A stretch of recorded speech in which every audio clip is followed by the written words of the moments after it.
that will provide a bit more cloud across parts of Northern Ireland, into the north and east of Wales, the Midlands, East Anglia and the south east going into the afternoon. And one or two showers, a few showers for Shetland, but sunshine returns to Scotland, later on Northern Ireland, Northern England, and we keep the sunny skies towards the southwest and South Wales. That's where the warmest weather will be, 22 Celsius, but it's going to feel much cooler in the north and the east as that cold front moves through, and certainly for the likes of the southeast of England with the cloudier skies through the afternoon. And the drop in temperatures, it is going to feel significantly different. One or two showers, though, as we go into the evening for parts of central southern England. Further north, it's dry, and actually the sunshine returns just as it goes down into the evening for much of northern UK. A few shower clouds for Shetland and a keen breeze here. But for the vast majority, the cloudier skies sinks south and fizzles away through the evening, and as a result, clear skies for the vast majority. Also, with that cooler air in place, temperatures are going to fall away significantly overnight. It's going to be a relatively chilly night. We've had some warm nights recently. We're back to a chilly night tonight. Temperatures in the low single figures widely as we start off Friday. Perhaps a touch of frost in one or two spots, particularly towards the east and the north. Nevertheless, plenty of sunshine as we start off Friday. Temperatures rising nicely through the morning as a result. Some patchy cloud building, but for the vast majority, it is going to be a dry afternoon. However, here's the change. Rain arriving later from the west. Expect a warm front, moving from the kitchen right through to the rest of the house. Boxed boilers, sponsors of weather on GB News. Someone is going to win the biggest prize package to date, and that someone could be you, driving away in this Elnag Baron 560 motorhome. It has plenty of room for your family of four, comes complete with kitchen, bathroom and all the space you'll need for life on the road. Plus, we'll also give you a further £5,000 in tax-free cash to spend however you like. For another chance to win the lot, text WIN to 63225. One entry costs £2.50 plus one standard network rate message, or text BONUS to 63225. 5 entries cost £5 plus one standard network rate message. Go to gbnews.com/win. Entries start at £2.50. Call 0903 686 3232. Calls cost £2.50 plus your network access charge. Or post your name and number to GB13 PO Box 8690 Derby DE1 9TT. UK only. Entrance must be 18 or over. Lines close at 4 p.m. on the 6th of June. Please check the closing time if listening or watching on demand. Good luck. GB News Breakfast, every day from 6 a.m. Now, part of a Soviet-era spacecraft stranded in orbit for more than 50 years will crash back to Earth today. Yes, Cosmos 482 launched in 1972 on a mission to Venus, but it failed to escape Earth's orbit and broke into 4 pieces. Well, now experts are closely monitoring its re-entry, but where it will land remains a mystery. It was due to land in, what is it, about 40 minutes now? Yeah, not long to go like. till we find out. Well, earlier we spoke to space expert Andy Land. He told us what makes this spacecraft different to the others we've seen previously. Currently, it's over the South Pacific, so it's heading towards South America. The odds are really unlikely. The chances are it's going to crash into the ocean, to be quite honest. Other parts of this fell into the Pacific Ocean, although in the early days when it got into the wrong orbit, of course, the lower sections of it actually crashed into New Zealand and landed in a field. But no, I think you got more chance of being struck by lightning or winning the lottery than actually being hit by a piece of this material.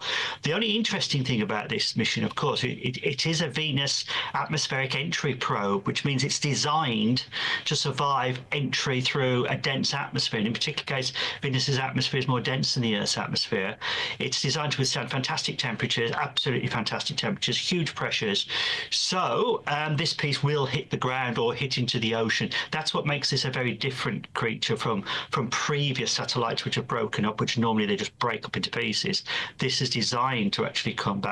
And in case people were thinking, well, wouldn't the parachute system operate? It's unlikely the parachute system is operating at all after half a century. So it's going to be a ballistic drop. GB News, the People's Channel.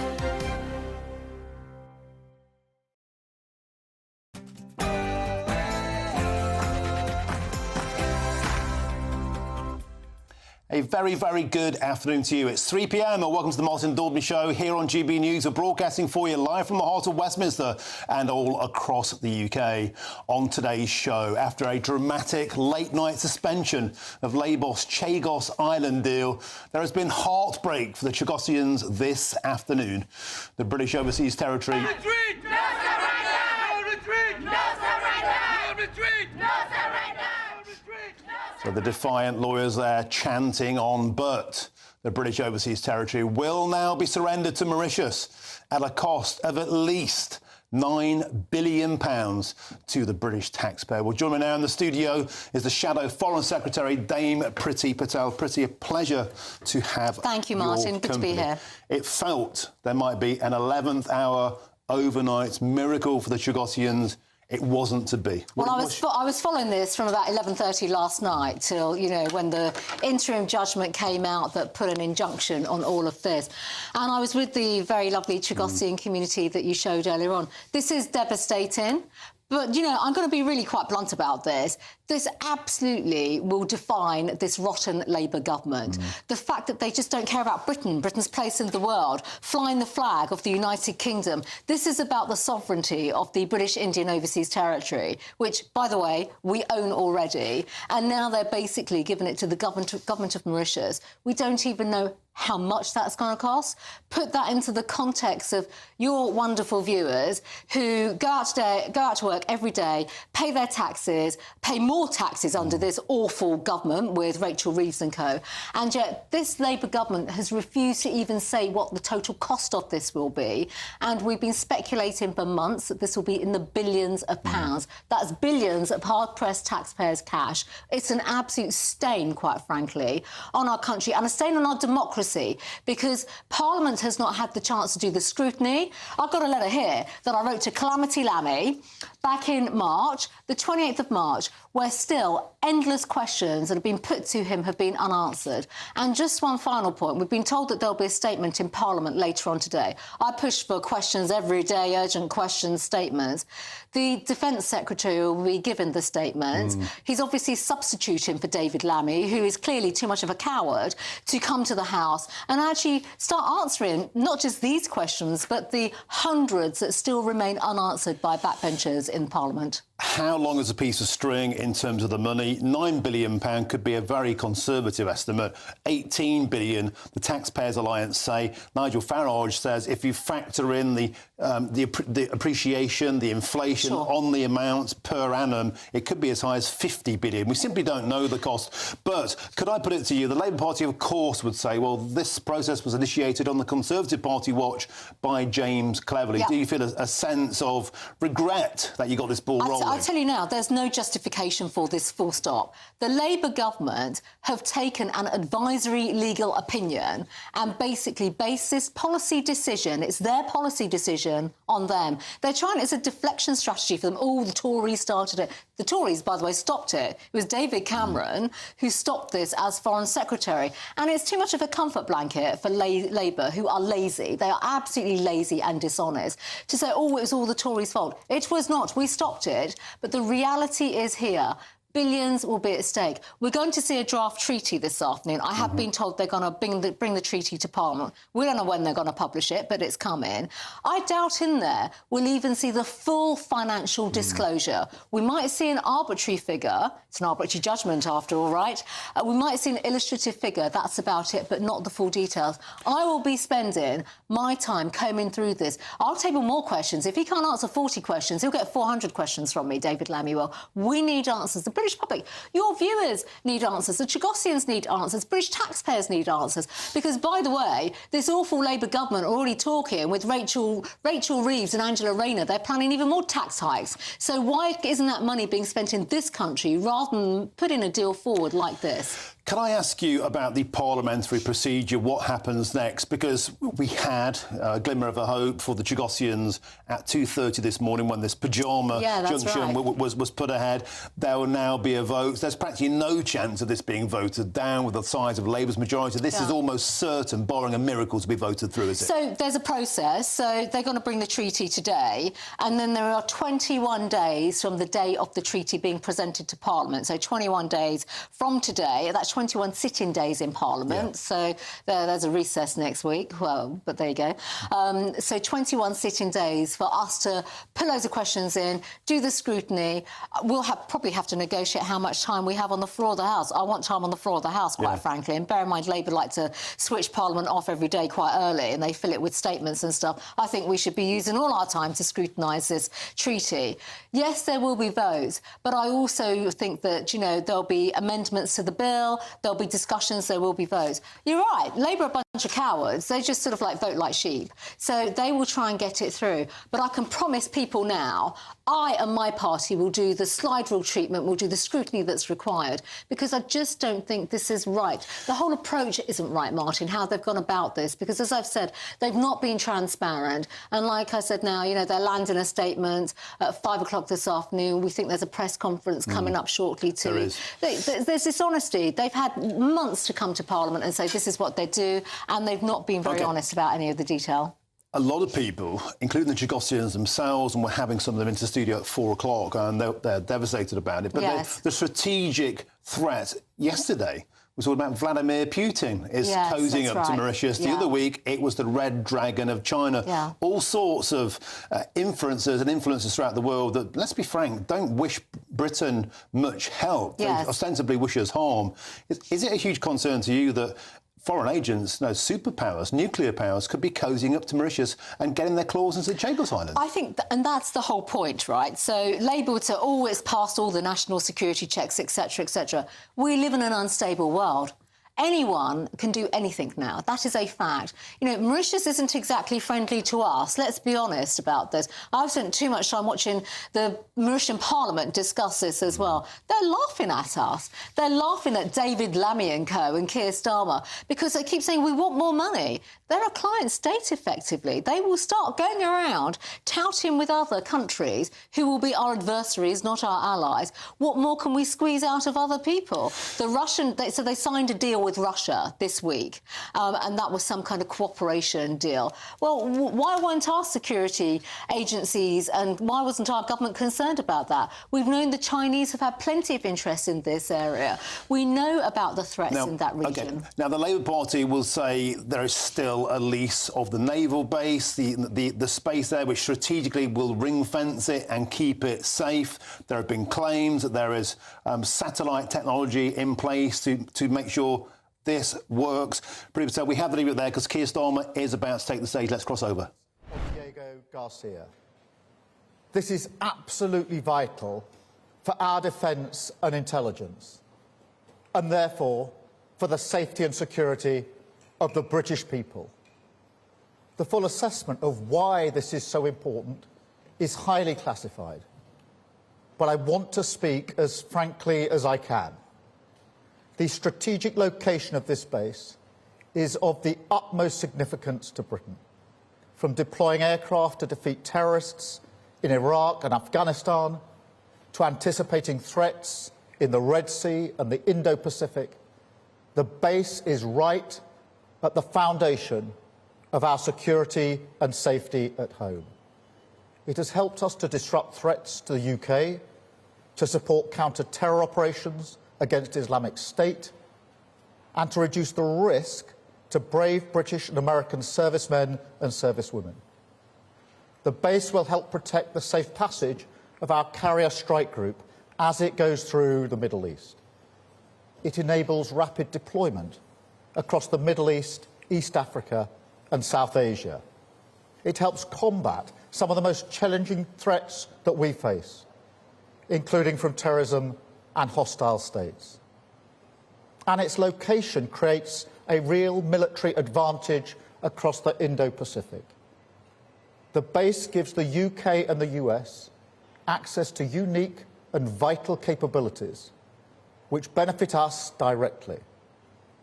Many of these capabilities are secret, but they include airfield and deep water port facilities, facilities that support the worldwide operation of GPS and the monitoring of objects in the Earth's orbit, and equipment to monitor the Nuclear Test Ban Treaty.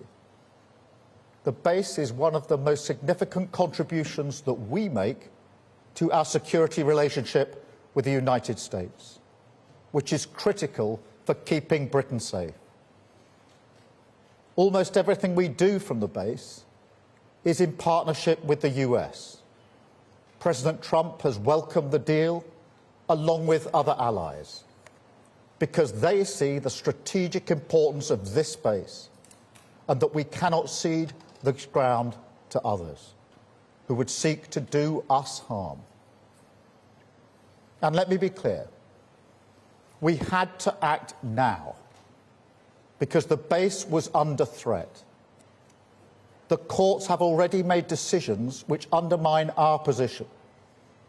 And if Mauritius took us to court again, which they certainly would have, the UK's long-standing legal view is that we would not have a realistic prospect of success and would likely face provisional measures orders within a matter of weeks. But this is not just about international law. It's about the operation of the base. Even if we choose to ignore judgments made against us, international organisations and other countries would act on them, and that would undermine the operation of the base, causing us to lose this unique capability. One example of this is the electromagnetic spectrum. Countries have the right to manage this spectrum as they wish within their borders, a right that's recognised in regulations and overseen in the International Telecommunication Union. The use of the spectrum is key to understand and anticipate those who seek to do us harm. If our right to control it is put into doubt, we would lose the first line of defence against other countries who wish to interfere and disrupt this capability, rendering it practically useless. In addition, if we did not agree this deal, the legal situation would mean that we would not be able to prevent China or any other nation setting up their own bases on the outer islands or carrying out joint exercises near our base.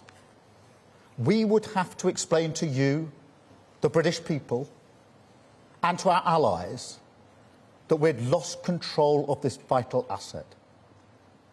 No responsible government could let that happen. So there's no alternative but to act in Britain's national interest. By agreeing to this deal now on our terms, we're securing strong protections, including from malign influence, that will allow the base to operate well into the next century, helping to keep us safe for generations to come. Now, other approaches to secure the base have been tried over the years, and they have failed. Boris Johnson failed in his efforts to endlessly delay. Liz Truss then started the negotiations. We inherited a negotiation in which the principle of giving up UK sovereignty had already been conceded by the previous Tory government. Our deal has concluded those negotiations in the national interest. Now, there's obviously a cost to maintaining such a valuable asset. We pay for other military bases. Allies like the US and France do the same. This cost is part and parcel of using Britain's global reach to keep us safe at home. And it will be less than the cost of running one aircraft carrier for a year. Today's agreement is the only way to maintain the base in the long term. There is no alternative. We will never gamble with national security. So we have acted to secure our national interest, to strengthen our national security, and to protect the British people for many years to come. Thank you. Now let me hand over to the Defence Secretary and then to General Hockenhull to say a few words. Defence Secretary. Thank you, Prime Minister. As the world becomes more dangerous, the Diego Garcia military base becomes more important. But I want to underline the urgency and uncertainty over the future control of this UK base. Within weeks, we faced new legal rulings which would weaken the UK's full operational sovereignty over this base. And within just a few years, this irreplaceable military and intelligence base would become inoperable. That's why we've taken action today. That's why the Prime Minister has signed this treaty today, securing this base for the next 99 years and beyond. Our allied nations are right behind us and behind this deal: the US, Australia, New Zealand, India, Canada. Others want to see this base closed. They want to see this deal collapse. China, Russia, Iran. The value of this deal is beyond doubt. Full control of Diego Garcia for the next 99 years and beyond.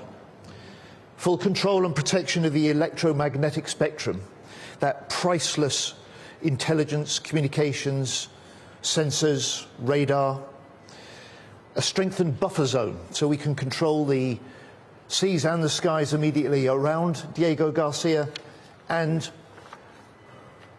wider islands up to 100 miles, an effective veto over any developments or hostile activities. And with the base in jeopardy, no action was no option. And anyone who would argue to abandon this deal would abandon this base. So let me be clear. The British people and our British forces are safer today and into the future because of this deal. Thank you. Thank you. General Hockenhull, can I turn to you? Thank you, Prime Minister and Secretary of State. I think it's useful to add a military perspective here. The way we see this is very simple. Diego Garcia provides a vital capability to the armed forces, to our US allies, and for our shared contribution to global security. The geography offers immense and irreplaceable global reach, enabling us to pivot forces westward toward Africa and the Middle East, or eastward towards Southeast Asia and the Pacific. Added to that are the facilities on the base. A deep water port capable of hosting nuclear submarines and aircraft carriers, a runway capable of operating every type of military aircraft with the logistical support required for modern operations. And the satellite and community is a unique asset for Britain's defence and security. It gives us the ability to deploy a wide range of capabilities over a huge geography. Now, Diego Garcia proved its worth through the long years of counter-terrorism operations and proves its value today by supporting our ability to protect maritime trade. It will be of even greater strategic significance in the future. It helps keeps the United Kingdom safe and prosperous, and it allows us to work closely with our international partners. The use of Diego Garcia by US forces is a unique contribution to the military relationship between our two countries, and one that underlines the UK's commitment to burden sharing. Both our militaries will continue to benefit from our investment in these facilities for the years to come. Britain projects military power through such alliances and through assets like this base, which give us a global reach. I welcome the long-term certainty that this treaty brings. It will help the British Armed Forces in our efforts to support stability abroad and security at home. Thank you. Thank you very much. We'll now take some questions from the media. I've got Jonathan Beale from the BBC first, please. Jonathan. So, first of all, if I could ask you, Prime Minister, Chagosians went back to try to stop this today. They described this as a very sad day. They say they do not want to hand their rights to Mauritius. What do you say to them? And then, isn't it time to level with the British taxpayer as to how much this is going to cost? I noticed you said it was going to cost the equivalent of the operational cost of an aircraft carrier. If you could actually spell that out, that would be helpful. And Defence Secretary, is this money that you're going to have to pay to lease back the base going to come out of the defence budget? And you're not going to get a single bullet, an extra soldier, or even a shell for Ukraine in return for that. So just what's the value of that? And then, General Jim, if I can just ask, a quote back to you from Jack Watling at RUSI. The UK has ceded strategic ground when it did not have to and has got nothing in return. Thank you. Thank you very much. On the Chagosian challenge, obviously the fact there was a challenge delayed the signing, but in a way was a good thing, because a court has now heard the arguments for and against and come down conclusively in the High Court in favour of the government argument that was put forward this morning. So that challenge was made. That challenge has now been determined in our courts after legal argument, and that's the right way to determine it. Well, they made their case. I mean, there are different views, which I understand in different parts of the community. But the challenge that was put to us was made in court. The court heard the matter this morning on legal argument and came to a firm ruling in our favour. On the question of costs, the cost of this is an average per year cost of £100 million, £101 million a year is the average cost. The net overall cost is therefore £3.4 billion overall. That's over the 99 years. That is, as I mentioned a moment ago, the average 100 million per year is about the same or slightly less than the running cost of an aircraft carrier minus the aircraft. Now, given the significance of this facility, both the geography and the capability, you can see that as measured against an aircraft carrier running costs, that this is very good value for money. I should also say that it's very similar to arrangements made by other allies, the US and France, in relation to the bases that they lease and make arrangements for as well. So it's in keeping with those payments. Can I also, just before General Jim comes to this, just begin to answer the question you put to him, that did we have to do this? And the answer to that is there has already been an advisory opinion against the United Kingdom. All the advice, and nobody disputes this, is that should there be further legal proceedings, they're going to go against the United Kingdom. Before that happens, there will be interim measures taken, orders put in place. And even if the United Government took the view that it would not comply with its international obligations, which would be a big step, others will. Other countries and other organisations. And that means, in terms spelt out, that within months there would be interference with the capabilities at the base. Interference physically, but also interference with the sophisticated capabilities there, including Spectrum as an example. And given the importance of the base for our safety and security, the safety and security of our allies, and the relationship that we have with the US, which is this an essential part of, no Prime Minister would allow that to happen. And my first duty as Prime Minister is to keep this country safe and secure. And no Prime Minister with that duty would allow this facility to be at risk, which it would be if we didn't sign this treaty. Thank you very much. Can I add, the last government recognised the jeopardy of British control over Diego Garcia. That's why, as the Prime Minister said earlier, they conceded the principle that negotiations were necessary. They conducted 11 rounds of negotiation before the election. They failed to do a deal. We picked up the challenge, we picked up the negotiations, we toughened the terms and the protections and the control that Britain can exercise through this treaty, and within 10 months we've landed this deal that the Prime Minister has signed today. Now, on the money, this is an essential investment in our national security. It's less than 0.2% of the defence budget. It means that we can invest to strengthen our armed forces to face down the increasing threats that we face. And I just say to you, as a result of this deal today and in the years ahead, our armed forces are safer and they're stronger because of what we do on Diego Garcia.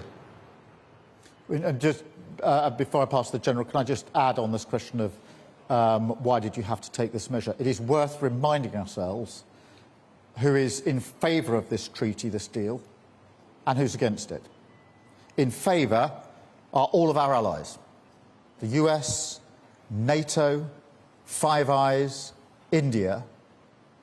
Against it, Russia, China, Iran.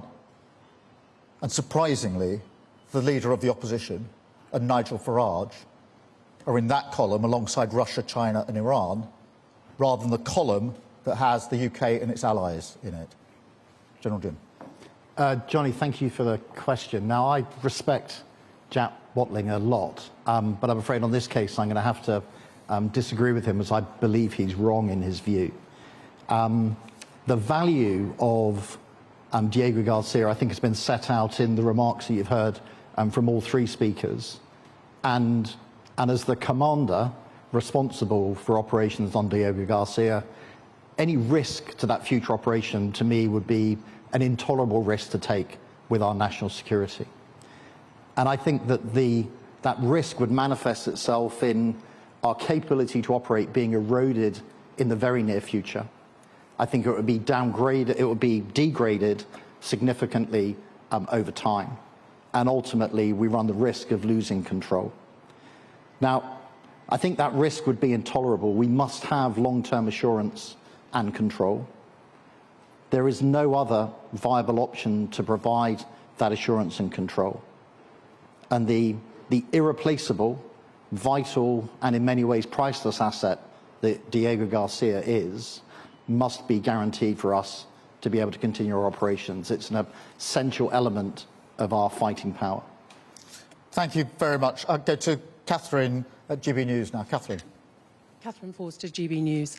Prime Minister, what do you say to people who can't understand why you can find 100 million a year, billions over 99 years, but you can't find money to support people with disabilities? And you were a human rights lawyer. You're having to make this deal because of an international legal ruling.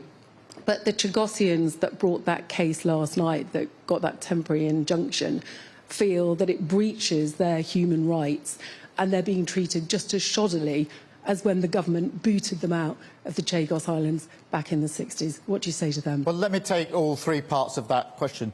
In answer to your first question, the answer is the first duty of a Prime Minister is to keep the country safe and secure.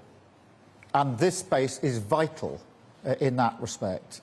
Its location, its physical use, and its capability, including the spectrum capability. That capability has already had huge impact around the globe in relation to combating and defeating our adversaries. It is vital to keep our armed forces safe in their operations. And it is, as I say, measured against other defence spend, it is year on year less than the cost of running an aircraft carrier minus the aircraft. And so it is really important that a Prime Minister doesn't shirk when it comes to national security. That is the #1 duty and responsibility of any Prime Minister. It is a duty and responsibility that I take extremely seriously. In relation to legal rulings, true, there's already been an advisory opinion against us. And true it is, but for this treaty, there would certainly be further legal proceedings leading to binding judgments, with interim orders on the way, which would be put in place in a number of months. Now, even if I stood here and said to you, the UK government would defy international law, which would be an extremely unusual position to take, others won't. Other countries and other organisations. And that means the risk of interference with the capability is there because of the action of others. And once that uncertainty comes into place, then that means the ability to control physically interference with the base, to control interference with things like spectrum, is immediately in place, which risks the capability of the base and puts it at risk within a matter of months. Nobody knowing the capability of this base and the importance to us and to the Americans, nobody who's looked at this in any detail would ever put that capability at risk. So yes, there's an international law question here, but my decision is actually based on our national security and the action of others, and faced with advice that that capability would be lost in a short period of time because of legal uncertainty, and knowing how important the capability is, that's not a decision that I or any responsible Prime Minister would ever take. And anybody who argues the contrary, in my view, is not fit to be Prime Minister. On the question of the Chagosians, look, there are different views amongst the community, but there was a legal challenge, and that argument had to be made. And in a way, I'm glad it's made, because now it has been aired, now it has been heard, now it has been argued in court. But what happened at 12:30 today is we got the judgment of the High Court, having heard the arguments, and that judgment was in favour of the government. Thank you. I've got David Shepherd from the FT. Thank you, Prime Minister. David Shepherd from the Financial Times. Forgive me for asking a little bit more on the numbers around this. You've spoken of 101 million average over 99 years and a total cost of around 3.4 billion. A lot of the journalists here are asking, if you times 101 million, you get closer to 10 billion. Yeah, can I deal with that straight away? That is the net cost, and the reason it's put in those terms is because that is how the government accounts for it, it's how the OBR counts the cost, and it's the way public sector projects are measured. In other words, what's the net cost today? And that is £3.4 billion. Obviously, over time, with inflation, then that is the net cost. But this isn't a way of presenting it for the purposes of this particular project. That is the way that governments present an account for public sector projects, is the way the OBR takes account of them when they're doing their assessments. And whether it's defence and, in fact, nuclear, that net cost is the cost that's used, which is why the figures are presented in that way. The 101 million is the average rolling over the period of the lease, which is 99 years, extendable by 40 extra years. Having got the maths out the way, can I ask my actual question? Given the vital importance of this base, not just to the UK, but to our allies, will we be asking allies like the United States to make additional contributions towards the payment for the base? Yeah, let me deal with that directly, because this is a capability that is of vital use to both the UK and the US. And we obviously have, in relation to the US, a special relationship on defence and security and intelligence sharing. No two countries share intelligence in the way that the UK and the US does. In relation to this base, which we both make huge use of, we are paying under this treaty in the way I've just set out. The US is paying the running costs of the base, which are much greater than the costs that we are bearing. And therefore, there are different contributions to different aspects, if you like. We are paying under the treaty in the way that's set out. The US are paying the running costs of the base, which are far greater than the cost that we are bearing.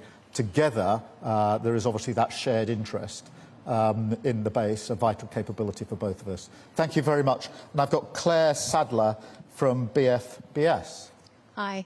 What would you say to UK military personnel who are either stationed there or passing through there who might be concerned? And that was the Prime Minister, Sir Keir Starmer, making it clear he confirms he has signed the deal to surrender the Chagos Islands. A genuine moment here in British political history. Many feel this is the beginning of a new chapter of the end of British sovereignty, the end of the British Empire.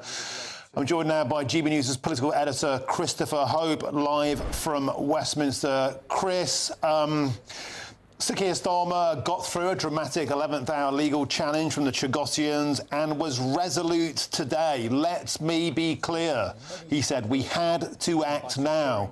There was a threat of a legal challenge incoming. He set out the fact the Conservatives had already surrendered previous incumbents.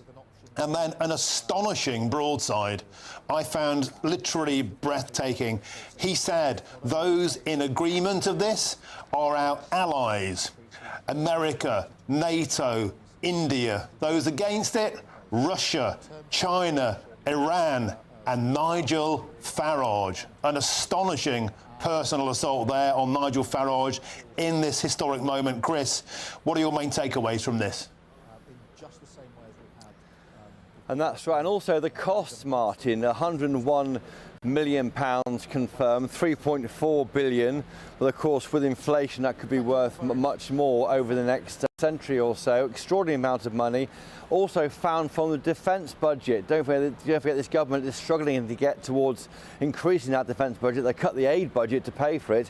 Well, here's another line coming out of that defence budget. The Chagos deal. We're handing away territory and paying for the right to do so. Now, the PM put that into a degree of context. He said there that it's the same cost as running an aircraft carrier without the aircraft. He also said just then, didn't he, that the US would pay for the running of the base. We're simply handing over money to Mauritius to take over the running of that base. Already, Kemi Badenoch, I mean, the suggestion is, by the way, if you're against this deal, you're not fit to be Prime Minister. Well, Kemi Badenoch, the leader of the opposition, has said this in the past few moments, that Chagos has been ours since 1814. It hosts a vital military base, the Tory leader says. Surrendering it to Mauritius is an act of national self-harm, she says. It leaves us more exposed to China and ignores the will of the Chagosian people. But I think, the question asked there by Catherine Forster is exactly right. How can we afford to give away £100 million a year to this country when we can barely afford so many of the vital services here? No, you're exactly right. I thought Catherine's question was excellent. I think GBNews, yourself included, consistently ask the most pressing questions of the Prime Minister. That's what we're here for. But on a serious point, Sir Keir Starmer resolutely stood by his guns. He started off by talking up the key strategic interests, both to the United Kingdom, to our allies, to the United States. He talked about it as a jewel in the crown of our strategic assets. Which begs the question even more, Chris Hope. Why give it away? We had it. It was ours. We didn't pay anything for it. How is this new deal any better than what we already had before? We've lost various cases in the past about the claim on sovereignty to the Chagos Islands. We have been left more isolated since we cut ourselves off from the European Union. That's also been a problem. We've lost some allies in the European Union at the United Nations who would have helped us there. This process started under Liz Truss when she was Prime Minister. I think it was James Cleverly was the Foreign Secretary. Now, the Tories tell us, don't they, that they started the process, but they never intended to get to a resolution. They simply were trying to show a bit of willing to the international community. What Keir Starmer has come in and said he wants to get this done. Now, people wonder why that is. He's a rules-based Prime Minister, although, interestingly, he's got rid of this deal quickly before an appeal can be launched by the Chagosians, and he's claiming that's for national security.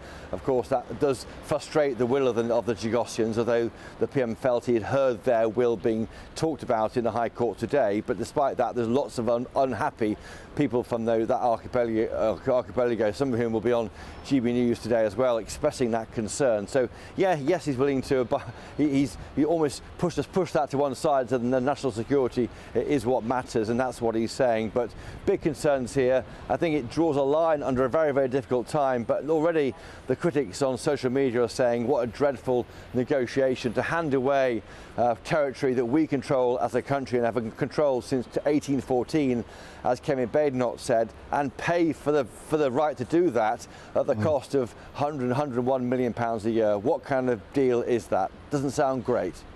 I also just think it was incredible that Sir Keir Starmer actually said anybody who disagrees with this is basically in the same Venn diagram as Russia and Iran. I'll be joined in this seat in an hour's time by the Chagosians, who are utterly devastated about this. And Chris, I want to ask you something else as well. If you're the chainsaw-wielding president of Argentina, if you're the king or the prime minister of Spain, are you going to be looking at today's press conference and absolutely licking your lips about the prospects of reclaiming the Falkland Islands, of reclaiming Gibraltar? What's next? If we surrender one thing, will this create a domino effect? Well, that is a worry, there's no question. Now, we have heard from the Prime Minister after an initial wobble on these areas when it first emerged on Chagos. He is firm that the Falklands is British as long as the Falkland Islanders want it, and of course they have had a recent referendum. The Chagosians wanted the Chagos Islands to remain British. They tell us if they had a vote on it, it would resolutely go in favour of remaining where it is. This isn't about what the locals want, it's about what politicians want. Of course, you're right, Martin. The unhappiness for the Chagosians is they aren't living there anymore. Many of them live near Gatwick Airport in Surrey and around the UK. They were kicked off their land by the government in the late 60s, a Labour government, of course, then.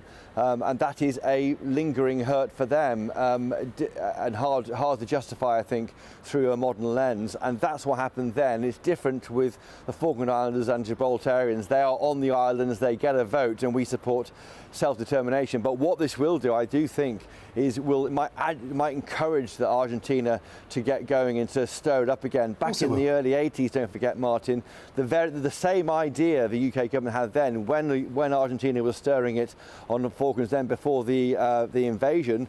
The UK looked at a degree of lease back, a similar sovereignty handover now, that we would pay for the right to do that. I don't think that'll happen again. The government is firm on Falklands and Gibraltar because people live there, they want to be British. That wasn't the case with the Chagos Islands. Yeah, the parallels you draw there with the Margaret Thatcher era and where we are now, I think a lot of people will make their own minds up about which Prime Minister they believe has the best interests of the United Kingdom at heart. Chris Hope, a truly historic day. It genuinely is, I think, a moment in history now, and this could begin all kinds of things, all kinds of legal challenges, all kinds of heartaches, all kinds of surrenders. As I said, I'll be joined by the Chagosians in the studio in about 15 minutes' time. I bet they're absolutely devastated today. Chris Hope, thank you very much for joining us, and I'll see you back in the studio later in the show, buddy. Now, I just want to go back slightly there. I literally had my breath taken away at this clip the Prime Minister just said in that press conference about the Chagos Island surrender a short while ago. Take a listen. Against it, Russia, China, Iran. And surprisingly, the leader of the opposition and Nigel Farage are in that column alongside Russia, China and Iran, rather than the column that has the UK and its allies in it. What do you make of that? Well, let's get the reaction now of GB News' senior political commentator, Nigel Nelson. Nigel, before we go into the broader implications, do you think there's something especially shabby and uncalled for there about trying to draw the inference that anybody who disagrees with this is in the same camp as Xi Jinping or Vladimir Putin? The Chagosians are utterly devastated at this, and to use this moment as a broadside against Kemi Badenoch and Nigel Farage, a lot of people are feeling felt especially shabby. Well, there's certainly going to be an argument in the House of Commons later, and Keir Starmer was obviously preparing the ground for that. The point about this is that it's essential to keep Diego Garcia as a military base. We already had it. Sorry, I missed that, Martin. We already had it. We didn't need to do this deal to keep control of the base because we already had control of the base. Well, no, because we were going to have to give up the Chagos Islands. So don't think of it as paying for the privilege of giving something up.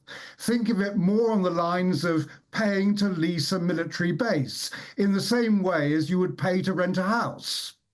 Yeah, and in 99 years' time, then that rent could be given to the president, the dictator of China or the leader of Russia. 99 years to communist states is an atom It's a blink of an eye. It's nothing in the epochs of how they build their communities, their strategic interests across the globe. 99 years is a gnat. Isn't that the point? 99 years is nothing. In 99 years' time, this could fall into the hands of... We've already seen China and Russia cozying up to Mauritius this week. Yeah, and I think that in a sense, that is the point. The 99 years is a reasonable amount of time. Neither you nor I will be around in 99 years when it will be renegotiated again. China and Russia will be. Yes, they will. And I think that's the key point of why this deal was important. What would happen next is that there have been various international courts, the International Court of Justice, the United Nations General Assembly. They've all said that the Chagos Islands must go back to Mauritius. Now, the next stage of this would be the UN Convention of the Law of the Sea. And what that would be, if they go against us, which was highly likely, that would become legally binding in international law. Now, if that was the case and we ignored it, that gives countries like Russia and China an excuse to go and take military action against us in the Chagos Islands. Nigel, none of this has happened. This is a worst-case scenario, protracted into the future, and isn't that the point? This was dealt with, I believe, today by a true lawyer, looking at the legal facts, looking at what might happen in a court of law, looking ahead. We've looked at the strategic spreadsheets. Nothing about the importance and the value and historic context of sovereignty. Scant regard for the human rights, the emotions, the sovereignty, the desires of the Chagosians. This is a deal done by a lawyer, and it's a deal that's been passed through spreadsheets, just, I hasten to add, like the winter fuel allowance and the farmers' inheritance tax hike. This feels like a government leading on data, not on reality. No, well, I was painting a worst-case scenario, and that's exactly what the military chiefs and Keir Starmer and the Five Eyes and India are all thinking about. It's the worst-case scenario we're trying to protect ourselves against, which is why it's essential to keep the Diego Garcia base, which is what has happened today. Well, a lot of people say the worst-case scenario is in 99 years' time, there's a massive deal done between Russia or China and Mauritius, and then we really are in deep doo-doo. Nigel Nelson, we'll have to leave it there. Thank you for your company, as ever. It's a pleasure. Now, coming up, we'll bring you more reaction to this historic Chagos deal. You're with me, Martin Daubney, on GB News, Britain's news channel. This is Britain's Newsroom, where your voice matters. It's just astonishing. With expert analysis and honest opinion, we don't just keep you informed. We bring you unique perspectives you won't see anywhere else. Can't argue with any of that. When the news happens, it happens here. On Britain's Newsroom, weekdays from 9:30 a.m. Only on GB News. GB News Breakfast, every day from 6 a.m. Say that Mia Collins joins us in the studio now. Morning, Mia. Really good to meet you. And what's it like for you watching that experience back? Lots of fond memories. I loved my time in the process, and, you know, TV shopping was definitely one of the big highlights for me. I loved it. Was it really? Genuinely, I really, really enjoyed it. Because I wonder how much of these challenges and tasks do you come away from thinking, oh, that was awful? For me personally, there weren't many occasions where I thought, oh, God, you know, what I've been able to do now is look back on all 10 episodes, and I'm actually really happy with my performance, so no regrets. You're consistently strong. Thank you. That's why I was so shocked when you went out as number 6. I honestly thought you'd make it through to the final, but it was just that one mistake, wasn't it? It was the wrong decision at the wrong time. Had it been another task, maybe I would have survived it through, but, you know, it's so difficult to get to that final 5, and Jordan and Anissa are really strong candidates, so I think I just drew the short straw. I mean, did you go into it thinking this would help you as a business person, or is it a door to get into media, or I mean, what was the point of going on? I think if you look at the kind of the general age of candidates nowadays, it's a younger audience, and I've grown up watching the show. So from my perspective, I'd always just grown up watching it, thinking, God, I really do think I could do that. I am in the midst of prep for my bodybuilding competitions, so my time is very always centred around training and trying to get as much content and insight into that as much as I can. I think bodybuilding is one of those sports that not many people know all too much about, and I think there's a few misconceptions of it. So if I can educate people and bring correct information about the sport through means that I enjoy, then so be it. And whatever comes of it, comes of it. GB News, the People's Channel. In the GB Newsroom, we bring you the news as it happens. With our team of dedicated journalists across the UK, we're ready to keep you up to date with what's happening every half an hour, every single day. Bulletins here on GB News, the People's Channel, Britain's news channel. Headliners on GB News 11 p.m. every night. It's got 3 top comedians going through the next day's newspapers so you don't have to read them, which is great. That's a good point. He's lying. Maybe he's not lying. That's Headliners every night from 11 p.m. and 5 a.m. as well on GB News, Britain's news channel. Welcome back. It's 10 to 4 with me, Martin Daubney, here on GB News. And let's get more reaction to Keir Starmer signing off the Chagos Islands deal. I'm joined in the studio by the Mail on Sunday columnist, the superb Dan Hodges. Dan, a pleasure to have your company. You've been outspoken for many, many months now. You think this was the right deal for Britain. Why? Because it's a deal that was initially negotiated by the previous Tory government at the request of the previous US government, who were concerned that legal challenges could impact the operation of what is, everybody agrees, is a very important military base. That deal was then picked up by Keir Starmer, and most significantly of all has been rubber stamped by Donald Trump. Now, people may think Keir Starmer is someone who would bow to, the lawyer, the legal class, and bow to sort of the niceties of international law. I don't think anybody would sort of lay that charge at Donald Trump's door. And Donald Trump has been very clear he thinks that the deal is needed. He said he thinks it's a good deal. And that's why I think it's a good deal as well. Do you think there was something particularly shabby about the fact in that speech? Keir Starmer listed all those in favour, America, NATO, India, those against it, Russia, China, Iran, the leader of the opposition, and Nigel Farage. Why go there? Because, obviously Keir Starmer's playing politics with the issue, but that's because both Kemi Badenoch and Nigel Farage have been playing politics with the issue. Obviously... But to compare them to an ayatollah or a dictator, was that necessary today? Well, they're accusing him of sort of selling out Britain's national interests and some sort of historic betrayal, so I think he's just responding in kind. The thing is, these negotiations were opened by Kemi Badenoch's government. Nigel Farage, if you remember, famously stood up and said, I have it on good authority that Donald Trump is going to veto this deal. And obviously Donald Trump didn't. So, the game's the game. They're all playing politics with it. And just, as I said, Keir Starmer's just responding in kind. OK, Dan, you've written an excellent piece. As if today wasn't shocking enough, you think that the next Prime Minister may be Angela Rayner. Well, possibly. I think the important thing is Angela Rayner thinks that the next Prime Minister might be Angela Rayner. We had this obviously incredible intervention on the front pages of the newspapers yesterday, where I think it was the Telegraph had the splash that she had written to Rachel Reeves, basically demanding a completely different economic strategy. That memo was conveniently leaked just at the time Rachel Reeves was being forced into a U-turn, obviously on winter fuel, and it's very clear that Angela Rayner is on manoeuvres, and Angela Rayner has broken cover and has launched a quite incredible and direct attack on the authority of both the Chancellor and the Prime Minister, and that's big politics. This is a properly significant moment. Loved by the unions, loved by the left, but seriously, is she up to the job? We've got a quick 30 seconds. I don't know. We've seen a number of Prime Ministers who we thought were up to the job weren't.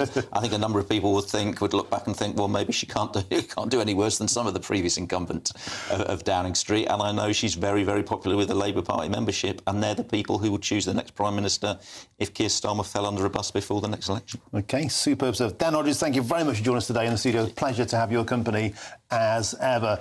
Now, as Sir Keir Starmer hands over the Chagos Islands, I'll be joined next by some of the furious Chagosians, the islanders themselves, here in the studio. They'll be with me, Martin Daubney, on GB News, Britain's News Channel. But now it's time for your weather.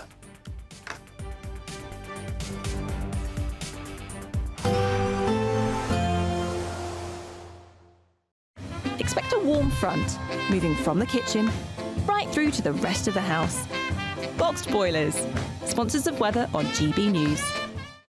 Hello again and welcome to the latest update from the Met Office for GB News. Sunshine returns to the north today, but with a much cooler feel. Cloudier skies tending to persist elsewhere as a cold front sinks south, and that may well provide a focus for 1 or 2 showers into the afternoon. There'll also be a few showers into the far northeast of Scotland, along with a brisk breeze.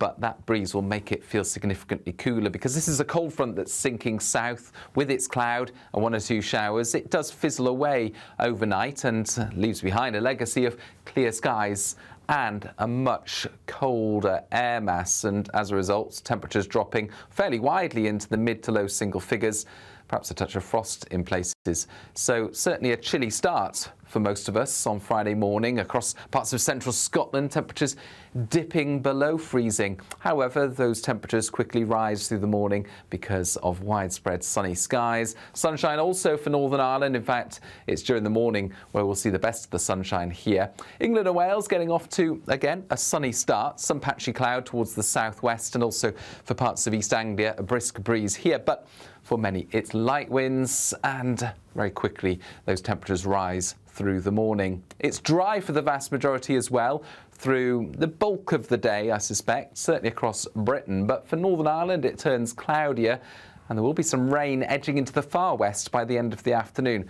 That's a sign of a significant change on the way. Warm sunshine elsewhere, but it's the last day of warm sunny skies because as we go into the bank holiday weekend, would you believe it, outbreaks of rain move in from the west, and that sets the scene for a significant change throughout next week. We're going to see westerlies return, some much needed rain, of course. It won't be wet everywhere all the time, but there will be plenty of showers around. A positive outlook through the night will power through to a bright day ahead. Boxed Home Battery Storage, sponsors of weather on GB News.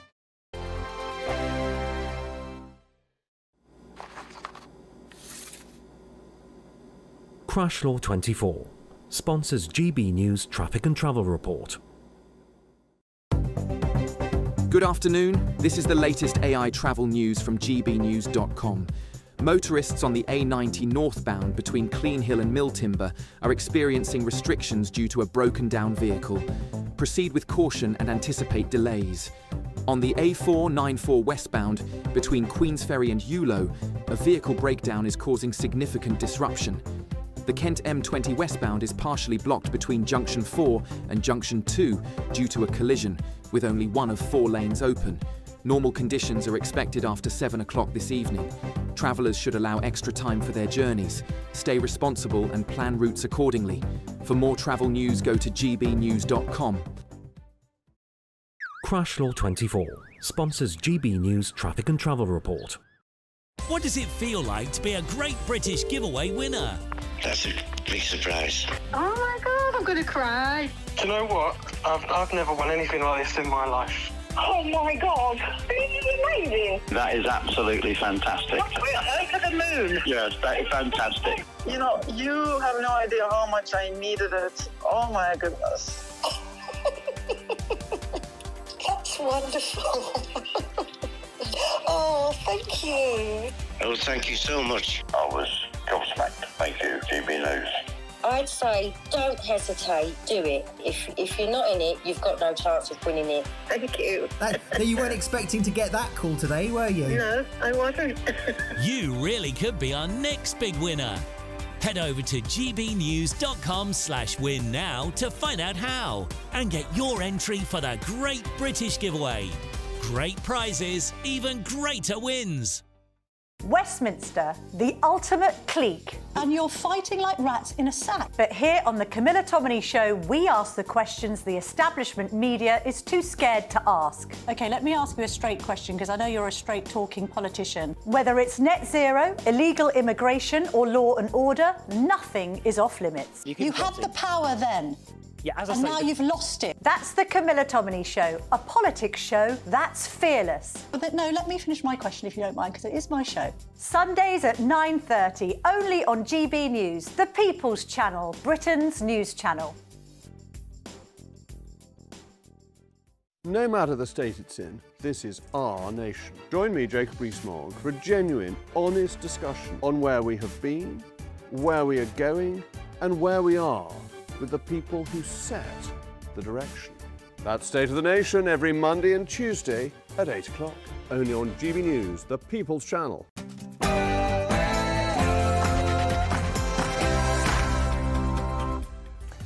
A very, very good afternoon to you. It's 4 p.m. Welcome to the Martin Daubney Show here on GB News. We're broadcasting for you live from the heart of Westminster and all across the UK. Retreat! No surrender! No retreat! No surrender! No retreat! No surrender! No retreat! And after a dramatic late-night suspension of Labour's Chagos Islands deal, there has been heartbreak for the Chagosians this afternoon. Because the British overseas territory has been surrendered to Mauritius at a cost of at least £9 billion. I'm joined in the studio by Chagosians for their immediate emotional reaction. And in other news today, immigration has halved from 860,000 to 431,000, with the Tories taking credit for their policies that clamped down on student and dependent visas in a previous government. But that's still a city the size of Bristol in one single year. Today's question is simple. Is immigration still way too high? And the Labour government is considering mandatory chemical castration for sex offenders in a bid to crack down on crime. Is this justice? Is it deserved? Or is it unethical? And here's a question. Could it be a backdoor way for the Labour Party to look tough while dumping sex offenders out of jail and potentially into your community?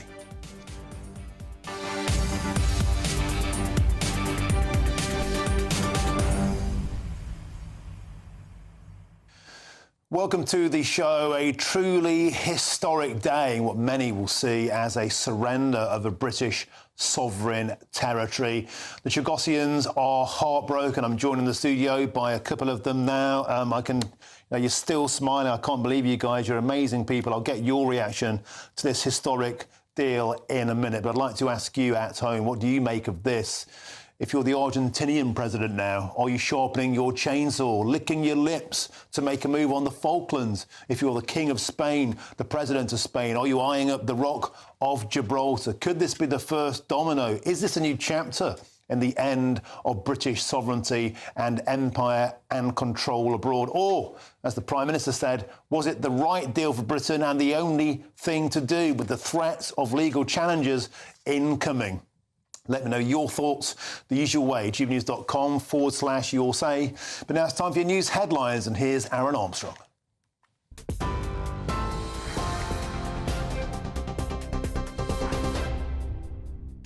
Thanks, Martin. Good afternoon to you. Our headlines, as you have been hearing, the government has signed a deal to hand over control of the Chagos Islands to Mauritius. The UK will then lease back the military base on the island of Diego Garcia at a cost of £101 million a year. The government says it's vital to protect British people and the only way to prevent other nations from setting up military bases there. Now, it was temporarily delayed by a last-minute court injunction, but that was discharged earlier this afternoon. It led to protests outside the High Court from those who wanted to block the deal. Kemi Badenoch, the leader of the opposition, has accused the government of surrendering British territory and putting taxpayers in hock for billions. But the Prime Minister says the deal is vital for the UK's national interest. The strategic location of this base is of the utmost significance to Britain.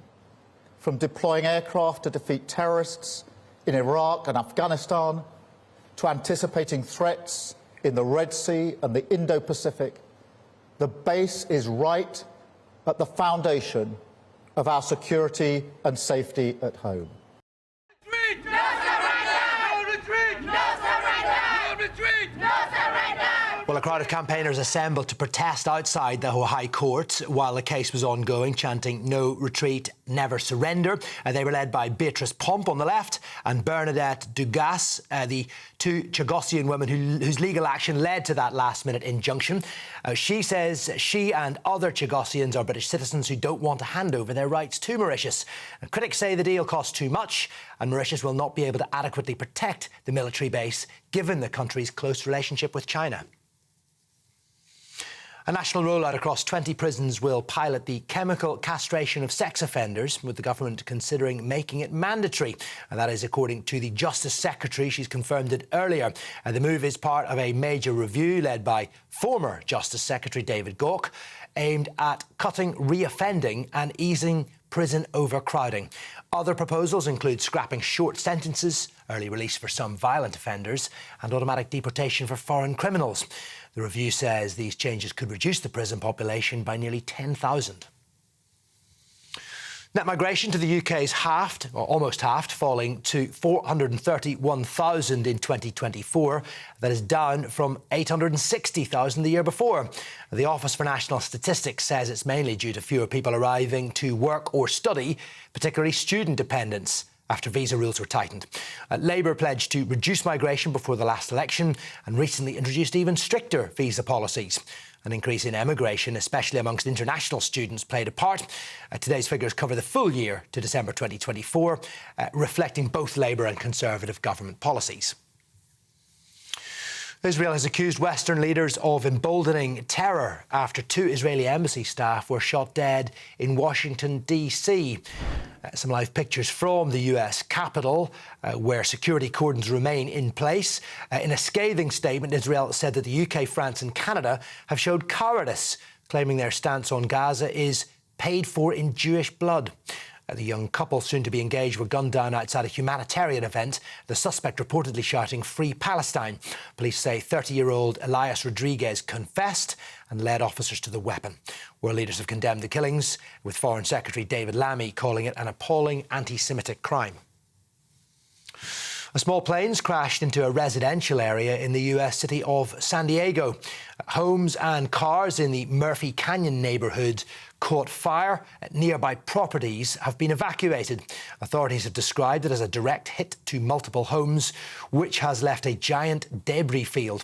Now, it's not known if anyone was injured or how many people were on board.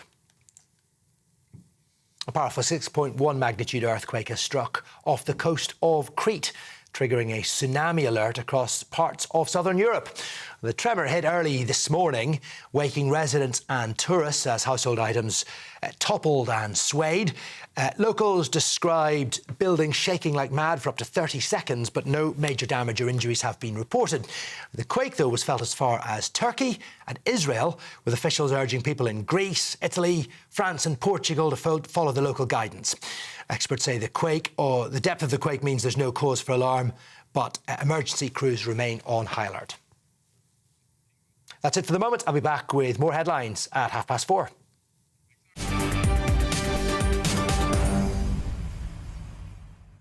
Thank you, Aaron. Now, breaking news in this past hour. The Prime Minister, Sir Keir Starmer, has signed off the Chagos deal, addressing the media a short while ago. For the Chagosians, it's heartbreak.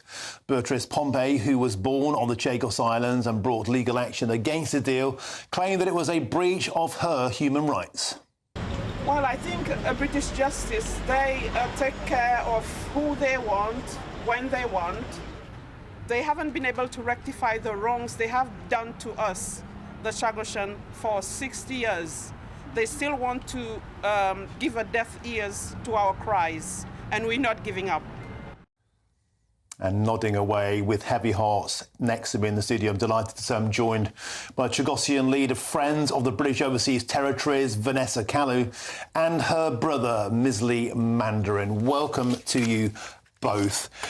You've been in the studio smiling, all the way, Vanessa. There was hope dangled overnight. You were there outside the court earlier, and now there's heartbreak for the Chagosians. What's your immediate reaction? I'm frustrating at the moment, but I'm still smiling because their hope is still, because I trust on everyone, every MP, that to turn down what the Prime Minister is doing, ignoring the Chagosian, ignoring the British public, and this is not right. As he is a lawyer or human rights himself, he's supposed to know the best. He said earlier that he's protecting the national security and those people. But please, just tell us what is the national security we are facing at the moment that for him giving away our island, who belong to UK sovereignty over an advisory opinion, and then give the taxpayer money to the foreign country where the British Chagosian be suffering, fleeing Mauritius, coming for safety in the UK, being homeless in the UK, all the single people without anywhere to live in the UK, and then they're doing sofa surfing, been suffering, all their family been suffering, try to go back to our homeland in Chagos Island as British citizen. How he can do something like that as a human rights lawyer and now Prime Minister of UK? Misley, what's your thoughts? I'm appalled about his decision, and we clearly see that Keir Starmer don't connect with British people, less with the Chagosians. I came in this country 23 years ago as a British citizen. I joined the British Army to serve this country. And today, Keir Starmer just shattered all our hope. We are Chagosian and we are British. That he need to understand this. And one thing I learned in the British Army, we never retreat, we never surrender, right? This is appalling, this Prime Minister. We need to remove him from number 10 because he put shame on the UK, right? I'm risking my life for this country, and today, this Prime Minister just treat us like, I don't know, worse than animal. And how the audacity call himself like a human rights lawyer? He works only for himself and his close friends. That's what he's doing right now. To say that if we're against what he's doing, we sided with China, with Iran, right? So one thing I can tell you, Nigel Farage, I will happily side with him because he's looked for the interests of British people, for the Chagosians, and the fight will continue. Now, I'm telling all the British people, all the 170 Red Wall Labour who won, right? Think carefully. We're going to come down in all constituency campaigning with our flag. This flag, we got the Union Jack on it. British Union Jack. You got the crown on it. And this man just sell us like that. And sell all the United Kingdom like that. That's what he's doing right now. I implode all the UK, the British people, please, right? We lost our country. Our country being used for your defense. For your defense, sir, for your defense. And your Prime Minister, and even my Prime Minister as well, I'm ashamed of it. Treat us like that. You need to do a U-turn quick as possible. We will never, never, never let this happen. I'd rather die. I just say it, I'd rather die than see my country go to Mauritius. I don't know how to follow that. Oh, my word. OK, let's show a clip from that speech. I'm absolutely blown away by what you just said, and I want to thank you, for standing and fighting for Britain. And I think you're as British as me, mate. We're British. We got the British value. That's what the Prime Minister don't understand. We got the British value, right? Okay. Fairness is very important in this country. Where's the fairness for the Chagosian today? OK, let's show that clip now, because a lot of people will have their breath taken away. You've already alluded to it there, Ms. Lee, where Keir Starmer compared the opponents of this deal to some hostile foreign agents. Let's take a look. Against it, Russia, China, Iran. And surprisingly, the leader of the opposition and Nigel Farage are in that column alongside Russia, China and Iran, rather than the column that has the UK and its allies in it. Vanessa, I want to get your reaction to that. To say that if you oppose this deal, you're basically on the side of Vladimir Putin, of Xi Jinping of China, and the Ayatollahs, the Islamist Ayatollahs in Iran. How does that make you feel? As a prime minister saying something like this, he's supposed to do his homework. He knows well enough what Mauritius evolving with China and all the opposite that against us. At the moment, we are not siding with anyone. We just British citizens. We want our right to self-determination, and this is our right to ask for the self-determination, and we are British first. This is what I want to say, because he's, as a prime minister, trying to protect the country, but at the moment, he's not doing his job well. I think the Prime Minister, it's time that you resign. Well, somebody else who the Prime Minister didn't mention by name, but he said the leader of the opposition was in the same group as Russia, China, Iran and Nigel Farage. It's Kemi Badenoch, and she's responded. Let's take a look. The Chagos Islands have been British since 1814. Only Keir Starmer's Labour Party would negotiate a deal where we're paying to give something away. This is a vital military base. Mauritius is an ally of China. With everything that's going on in the world, this is not the time to be giving away a vital strategic military base or paying to do so. Whenever Labour negotiates, Britain loses. This is yet another example of a party that does not work in the national interest. And just to repeat, earlier on today in that press conference in North West London, the Prime Minister, Keir Starmer, has defended himself, saying that if this deal wasn't struck, then the UK was at risk of losing the military base on Diego Garcia anyway. And let me be clear, we had to act now because the base was under threat. The courts have already made decisions which undermine our position. And if Mauritius took us to court again, which they certainly would have, the UK's long-standing legal view is that we would not have a realistic prospect of success.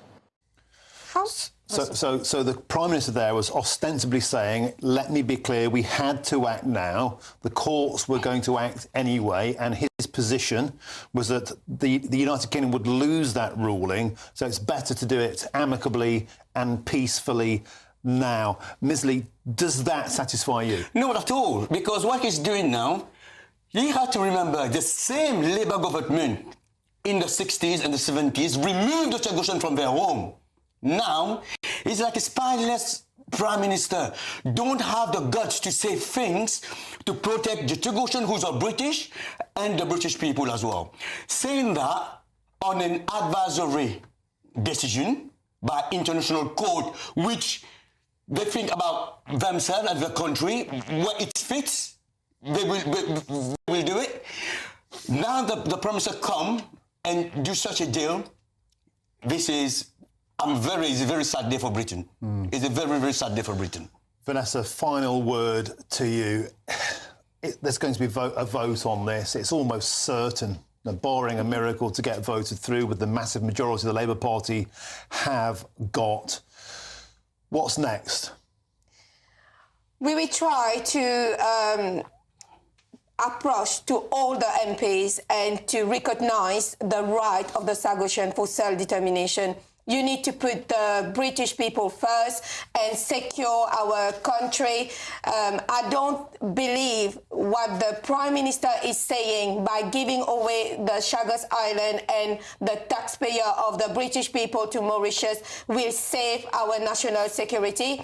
That will make us in danger to give away our island where there's a base, military base in Chagosian. That means all the small atoll island will be with Mauritius.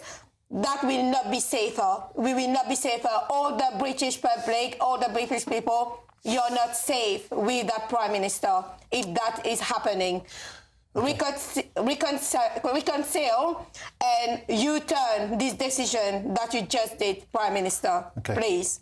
We have to leave it there. Brother and sister Vanessa Kalu, Ms. Lee Mandarin, thank you very much for coming in today. And, thank you. On an emotional day for you, and, you know, yeah, look, what can I say? And thank you again for your service. I truly mean that. Thank you. I truly, truly mean that, brother. Thank you.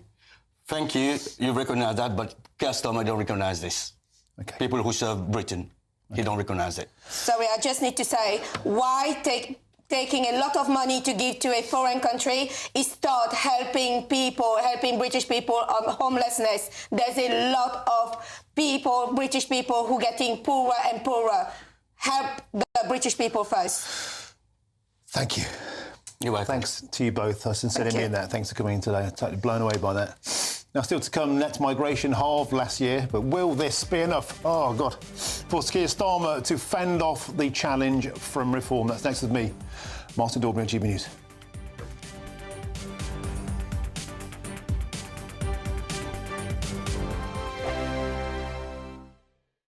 We're proud to be GB News, the People's Channel. And as you know, we always love to hear your views. Now, there's a new way of getting in touch with us at gbnews.com/yoursay. By commenting, you can be part of a live conversation and join our GB News community. You can even talk to me, Bev Turner, or any of the members of the GB News family. Exciting news. Every Friday, my Patrick Christie's Tonight Show is going to have a twist to it. We're welcoming some special guests. You. That's right, on Fridays I'm going to be doing my show in front of a live studio audience because this show is about you and what you have to say. It's going to be the same big debates, same big topics, same big opinions, but every Friday night at 9 p.m. you are invited to come on down to Patrick Christie's Tonight to be a part of the action. Only on GB News, the People's Channel, Britain's news channel. Hi, I'm Michelle Dewberry, and my show is your opportunity to cut through all the noise and dive in headfirst to some robust debates. Ideas clash. Situation, isn't it? No, because the failure is you're deliberately avoiding my point. Nothing's held back. And if you think this is the end of it, wait for more. And we do not shy away from the difficult stuff. Sometimes I want to shake people and say, if only you understood. So join me on Dubes & Co. weeknights at 6 p.m. only on GB News, Britain's news channel.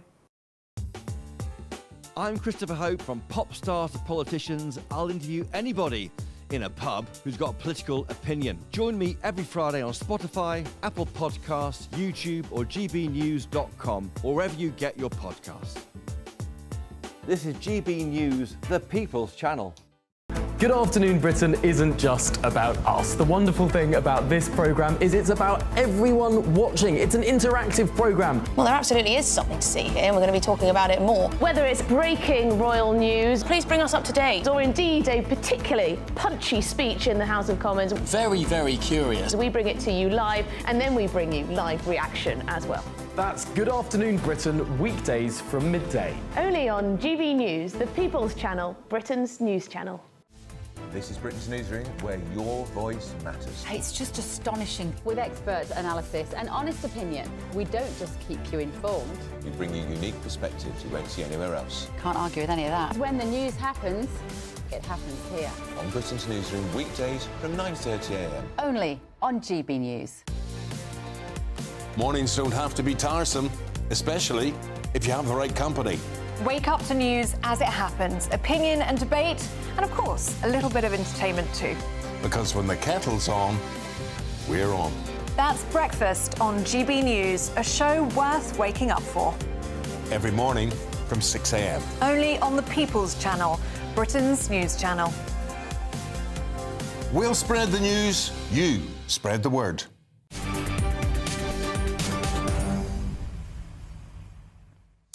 Welcome back. Your time is 4:23. I'm Martin Daubney and you are watching GB News. Now, has Keir Starmer been thrown a lifeline on the issue of immigration?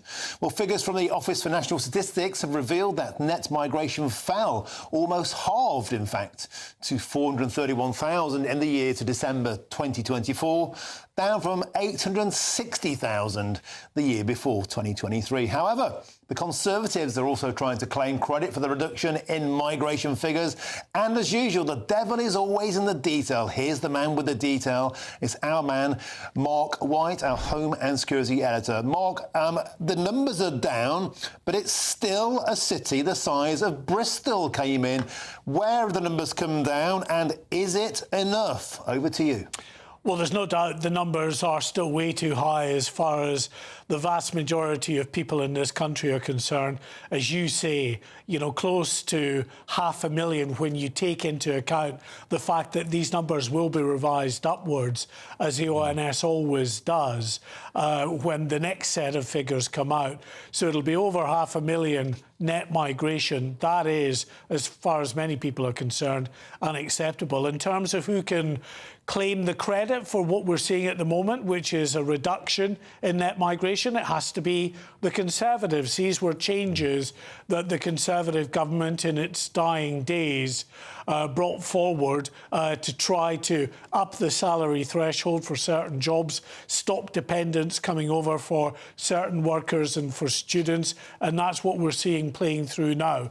Visas issued, 192,000 were issued in the year to March, down 39%, and healthcare workers in particular down to 23,000. That's an 85% drop because they've been prevented from taking dependents over as well, and the salary threshold increased.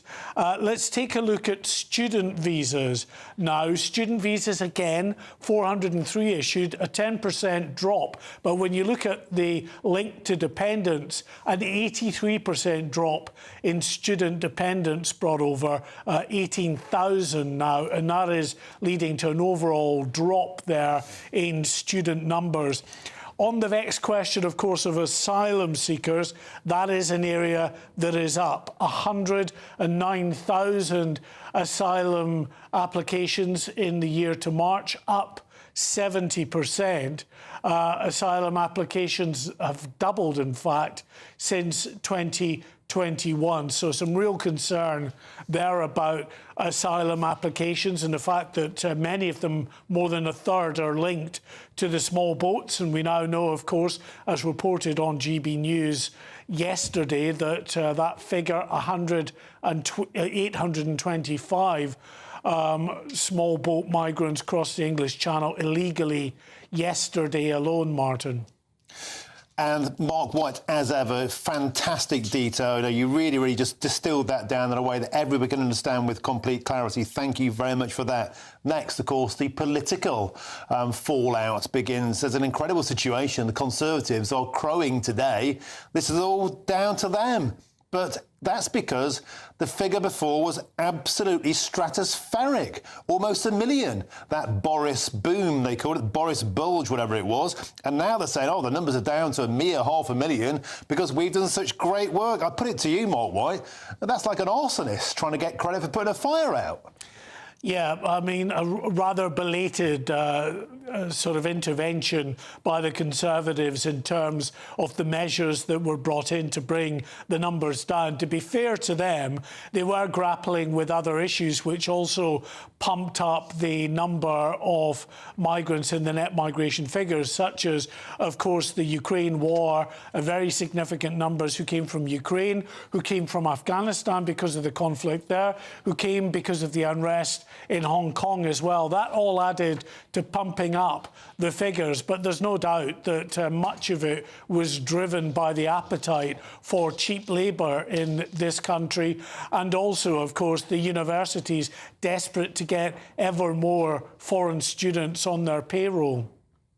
Yeah, and there's a huge mop-up operation needs to be done now by the Labour government. Nigel Farage waded in today, as you'd imagine. Net migration of over 400,000 for Labour's first year of government. Not as high as the great Tory betrayal, but still disastrous. And isn't that the point, Mark White? The numbers might have halved, but the previous lot are taking responsibility. The rubber hits the road today. Now, the Labour Party have to do something about it. They know it. If they don't, it's going to sink them. Well, I think there's no doubt about that, Martin. It's a good point, well made, because what you've got at the moment is a white paper announced just in the last couple of weeks by the Labour government, in which they say there will be tougher immigration changes that will ensure that fewer legal migrants come to this country. However, independent analysis of those changes don't put the number as really any higher than about 100,000, the sort of number that they'll be able to reduce from that overall total. And if you get back to the point we mentioned at the very beginning, the fact that the ONS always revise numbers upwards, so that 431,000 figure today could very well become 531,000 by the time we get to next year's ONS figures. So if you're taking 100,000 off that, you're still talking 430,000 people, unacceptably high as far as the vast majority of people in this country are concerned, as they see the strain that this has on all of the public services, on the ability to get a doctor's appointment, to get their children into the right school in their catchment area, etc. Now, Mark, I know there's another fascinating detail you've got for us, and that is the people leaving the country has increased. And of course, that's really, really important, because that means that there's still a perceptibly bigger number coming in. So the feel of Britain is changing as people leave, if you get me. And so why are the numbers up for those departing, do we think?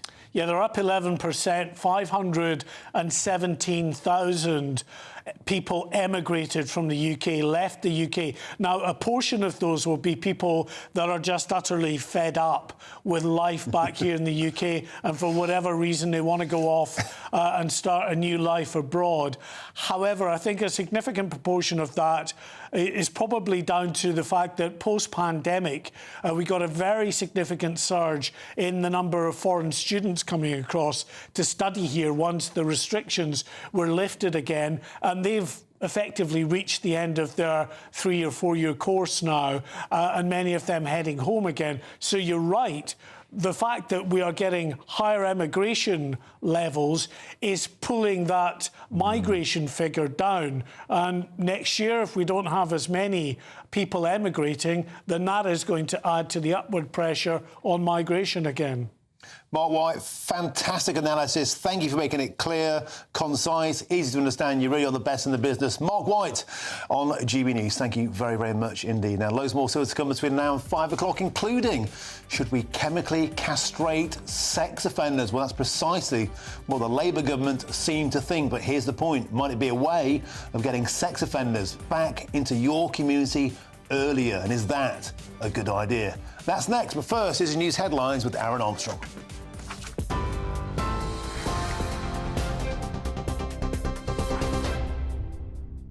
Thanks, Martin. Very good afternoon to you. Just after 4:30, our headlines. The government has signed a deal now to hand over control of the Chagos Islands to Mauritius.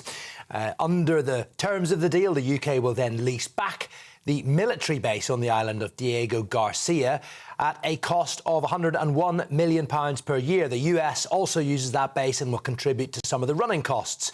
The government says the base is vital to protect British national security, and the deal was the only way to prevent other nations from setting up bases there.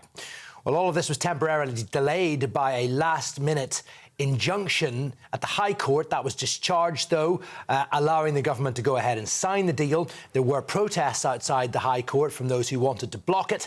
Kemi Badenoch's criticised Sir Keir Starmer for surrendering British territory and putting taxpayers in hock for billions. The Prime Minister says the deal was vital for the UK's national security. The strategic location of this base is of the utmost significance to Britain.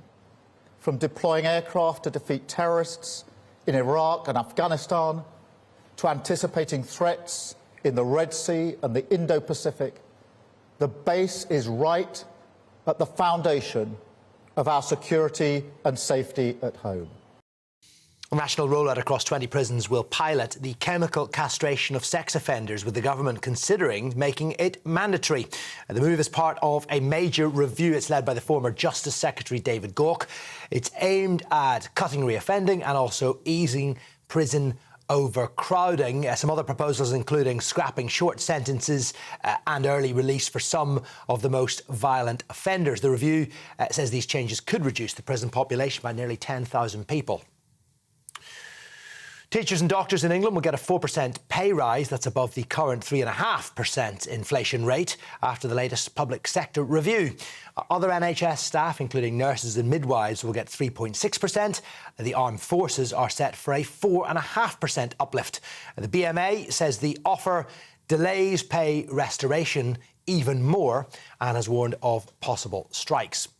Well, an extra £15 million will go into schools, but they will need to cover the rest of the rises through what ministers call smart spending. The Princess of Wales has officially named the Royal Navy's newest warship at a ceremony in Scotland.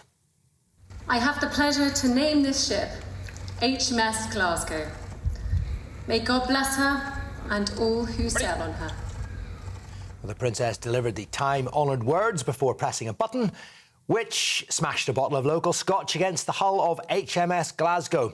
Now, it is the first of 8 frigates to be built there on the River Clyde. They're designed to provide protection to the UK's nuclear deterrent and also aircraft carriers. And the ceremonial act performed by Princess Kate is said to bring good luck and fortune to the vessel and its crew. That is it for the moment. A full news bulletin coming up at 5 o'clock. For the very latest GB News direct to your smartphone, sign up to News Alerts by scanning the QR code or go to gbnews.com/alerts.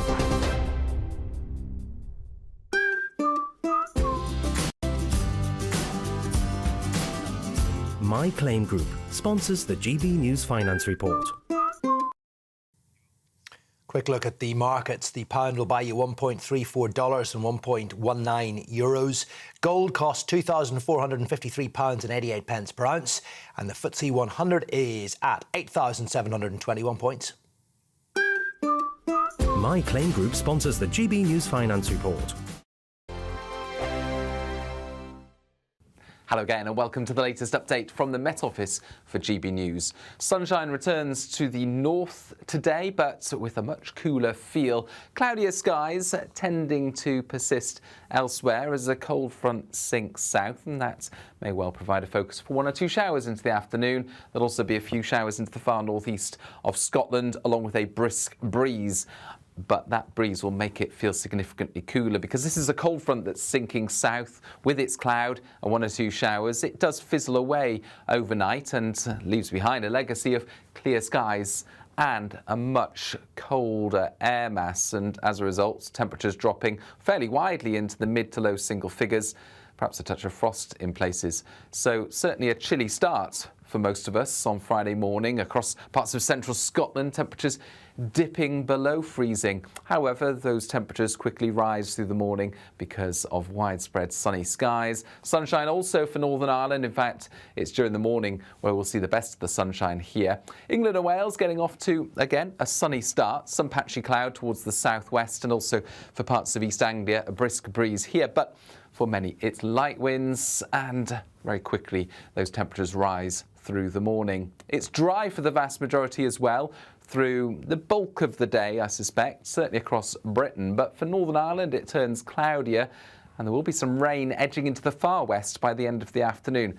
That's a sign of a significant change on the way. Warm sunshine elsewhere, but it's the last day of warm sunny skies because as we go into the bank holiday weekend, would you believe it, outbreaks of rain move in from the west, and that sets the scene for a significant change throughout next week. We're going to see westerlies return, some much needed rain, of course. It won't be wet everywhere all the time, but there will be plenty of showers around.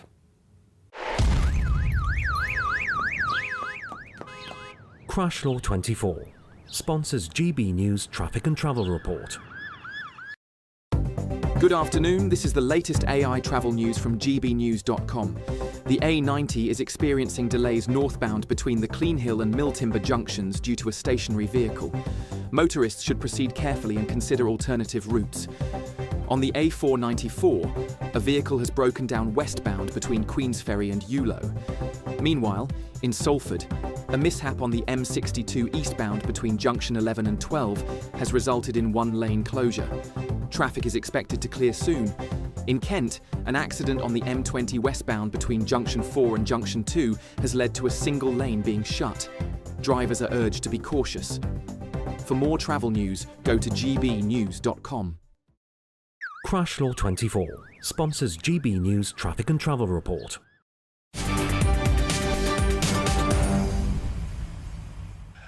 Welcome back. Your time is 4:39. You're with me, Martin Daubney, on GB News. And let's get more reaction now to Sir Keir Starmer signing off the Chagos Islands deal. I'm joined by our political correspondent, Catherine Forster. Catherine, you're in that press conference. And by the way, you asked the best question of any of the journalists there. You talked about the money. Why should Britons see this money going away? And you mentioned something which nobody else talked about. And I had the Chagosians in here, and they were so grateful you asked the question about their human rights. Didn't seem to pop up. This all felt like it was about legalese. It all felt it was about spreadsheets. Tell us, you were inside that room. It's a true moment, I think, in British history. Yes, and a moment that was originally scheduled to happen at 9 o'clock this morning when the treaty was supposed to be signed, but it didn't happen till this afternoon because, of course, Charlie Peters got that GB News scoop which alerted the Chagosian lady who brought that case, which caused the government all sorts of problems for a few hours. He did say, when I asked him about the Chagosians, bearing in mind that he was a human rights lawyer and they feel that this is breaching their human rights and they're being treated just as badly as 60 years ago when they were booted off the island in the first place. He said, well, you know, people have differences of opinion on that. I also asked him, you know, why you can find 100 million a year for this, but you can't support people with disabilities. We know that many people are incredibly upset about the welfare cuts that the government is making. And on that, he said that, you know, his first priority is the safety of Britain. The government's argument fundamentally is that they've got no choice whatsoever but to sign this deal with Mauritius because there was already an advisory judgment from the International Court of Justice saying that it should be given to Mauritius. Now, the government is saying that there was going to be soon a legally binding judgment and a special tribunal governing the laws of the sea, and that what would happen was that then satellite communication would be threatened. We know it's a critically important geopolitical US-UK base. Also, that what Mauritius could potentially have done is strengthen relations with China, pretty much even put a base on one of the other islands if they wanted to, and that all of that stops this. They did say too, putting that 100 million a year in context, they say it's going to be 3.4 billion over 100 years. I'm not quite sure of the maths there, but anyway, he said that 100 million a year that they're spending is only less than the cost of running a single aircraft carrier per year, minus the plane, so a tiny amount of the defence budget. Worth saying too that given it's a joint US-UK base, they have said that the United States are funding the whole cost of running the base, and that is far greater than the cost that the UK is bearing. OK, Catherine Forster, thank you very much for that summary, and thank you for holding the Prime Minister to account on behalf of GB News viewers. You were superb. Thank you very much. Let's cross now to the Home Secretary, Yvette Cooper, who has been speaking to reporters about the latest immigration figures. Well, net migration quadrupled under the Conservative government, so this reduction in numbers is important and welcome, but we need to go significantly further, and that's why we're introducing new visa controls and also stronger language requirements as part of our immigration white paper, as well as increasing returns from those who have no right to be in the UK. We need control and order back in the system. Home Secretary, your reaction Now moving on, violent offenders, including sex criminals and domestic abusers, could be released after serving just a third of their sentence under new proposals to ease overcrowding in prisons. Let's speak now with the member of the Justice for Victims group, Glenn Ewens. Glenn, welcome to the show. How does this make you feel, speaking on behalf of victims and survivors, to hear this news today? It's an insult, really. No, it's not really going to solve the problem. Like our daughter's killer, Ada McAteer, Violet was 4 years old when she was killed by Ada McAteer driving 80 miles an hour in a 30 zone. He also stepped over her body and was on a flight within 3 hours after killing Violet. And his own words, he said he wanted to go to Amsterdam to smoke some weed to clear his head. And for us, this is not just insulting as families and victims, but already they're getting less of a sentence than what the public and everybody we spoke to feels. He was charged with causing death by dangerous driving, but also causing serious injury by dangerous driving, stealing of the car, driving without a license, driving without insurance. But yet he only served the higher sentence, which is he then got to play the system and plead guilty and get 30% off. Then it's automatically halved. So already he's getting a massive discount. Them crimes, Violet's killing, Violet's nanny's injuries, the stealing of the car, they should be added together, not taken down even further and further and further, where they get to go out and live their life. Prison for them at the moment is an inconvenience, not a punishment. And letting them serve less time in that inconvenience and being able to go home and serve the rest of the time on licence means they get to have their life back. They get to put things back together again, see their family, see their children, see their loved ones, do what they want. Where victims like Violet and Angela and all us and all the rest of the group, we're left with the real life sentence, and it's an insult to us and it's an insult to all the victims going forward. It's not a real deterrent. First of all, Glenn, can I send you my love, your immeasurable loss? I cannot just imagine what that must have felt like. And on the broader point, do you think this is sending out a message to people like yourself, to everybody who's suffered at the hands of criminality, that we have a system now which seems to be on the side of the perpetrators and not people like yourselves? It is. The system is very, very unbalanced. For us as victims and Violet as victims, her life was taken from it for 4 years, 5 months, but yet he got to serve just over 4 years, 5 months in prison and got given a second chance. Where was Violet's second chance? Where was all the members of the group? Where was their second chance? We're the ones that are dealing with life sentence. We're the one that had to miss out on Violet leaving school, on walking down the aisle.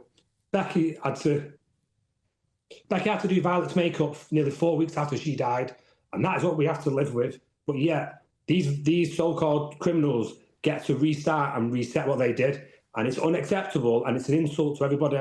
And we as the group feel that we need to do more about it. And when they do these reviews, we ask, could we be involved in this review? Can we get a victim's point of view?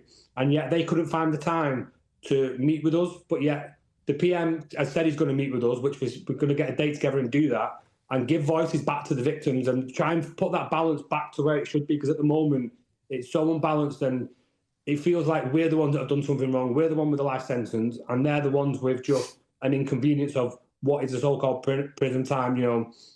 They're being rewarded for good behaviour in prison, which is actually not good behaviour. That is the thing that we do every day as law-abiding citizens. We all go to work, we all pay our taxes, we all do our normal things, and they're being rewarded for doing that, which is, again, it's wrong and it's imbalanced.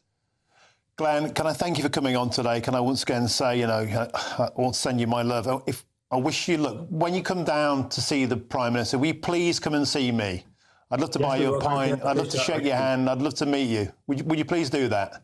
Thank you, yeah. And I just want to say thank you to the rest of the group as well, because me and Becky are giving each other strength, and the whole group, we're all working together and giving ourselves strength, and that's how we do it. And this is how we get this change together and make sure the Prime Minister and all our MPs are listening to the victims' voices how it should be.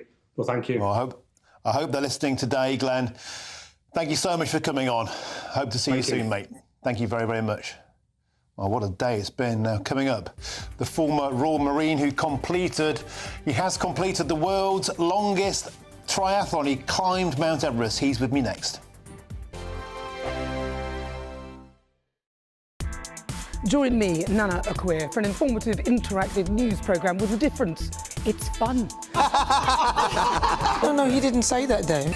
I'm so surprised. I think there's an element of truth to that. Join me from 3 p.m. every weekend, only on GB News, Britain's news channel. GB News Breakfast, every day from 6 a.m. Well, we're talking about holidays now and how not to pay too much for them.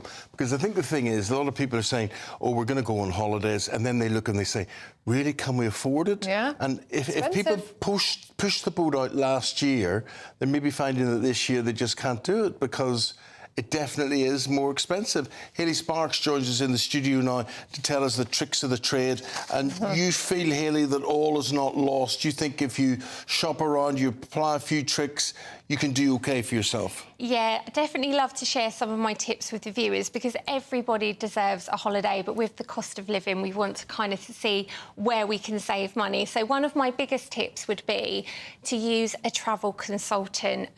They work for you for free, so there's no cost to the consumer. But what I didn't realise till I joined the travel industry is about 60% of the world's holidays are trade only, so you wouldn't find them online. So if you work with a professional, they can help do all the research for you. So some of the hotspots at the moment, Poland, for example, is one of the most affordable European destinations. Other really up-and-coming destinations, you've got places like Albania, Bulgaria, great alternatives to Greece. You've only got to have a look online at the stunning coastlines. And another top tip to consider is a cruise. Now, people often think, wow, cruises, you think luxury, you think, you know, sort of bucket list, but that is not the case. The cruise market is so extensive. So there's great budget entry-level cruise lines, which are fantastic for families. You know what you're paying for. There's no hidden charges. And different brands like MSC, for example, they'll do single-parent discounts. GB News, the People's Channel. We're proud to be GB News, the People's Channel. And as you know, we always love to hear your views. Now, there's a new way of getting in touch with us at gbnews.com/your say. By commenting, you can be part of a live conversation and join our GB News community. You can even talk to me, Bev Turner, or any of the members of the GB News family. I'm Christopher Hope. From pop stars to politicians, I'll interview anybody in a pub who's got a political opinion. Join me every Friday on Spotify, Apple Podcasts, YouTube or gbnews.com, or wherever you get your podcasts. This is GB News, the People's Channel.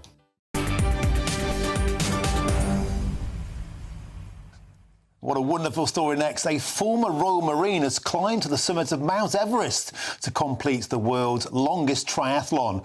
During Mitch Hutchcraft's mammoth expedition, he swam the Channel, cycled through Europe and Asia, and then trekked across the Himalayas. Well, Mitch joins me now with his mate, his dog Buddy, who accompanied him for the first 3,000 kilometres of his record-breaking journey. Welcome to you both. What an amazing story.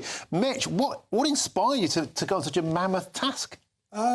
It was a combination of reasons. Like Everest was always a dream from a kid since I was 5 years old, since my nan gave me a book, and then my dad passed away when I was a teenager. So it's a mixture of wanting pure adventure and then wanting to make my family proud and to help inspire people. And it just turned into this dream of like the ultimate adventure, a 13,000 kilometre.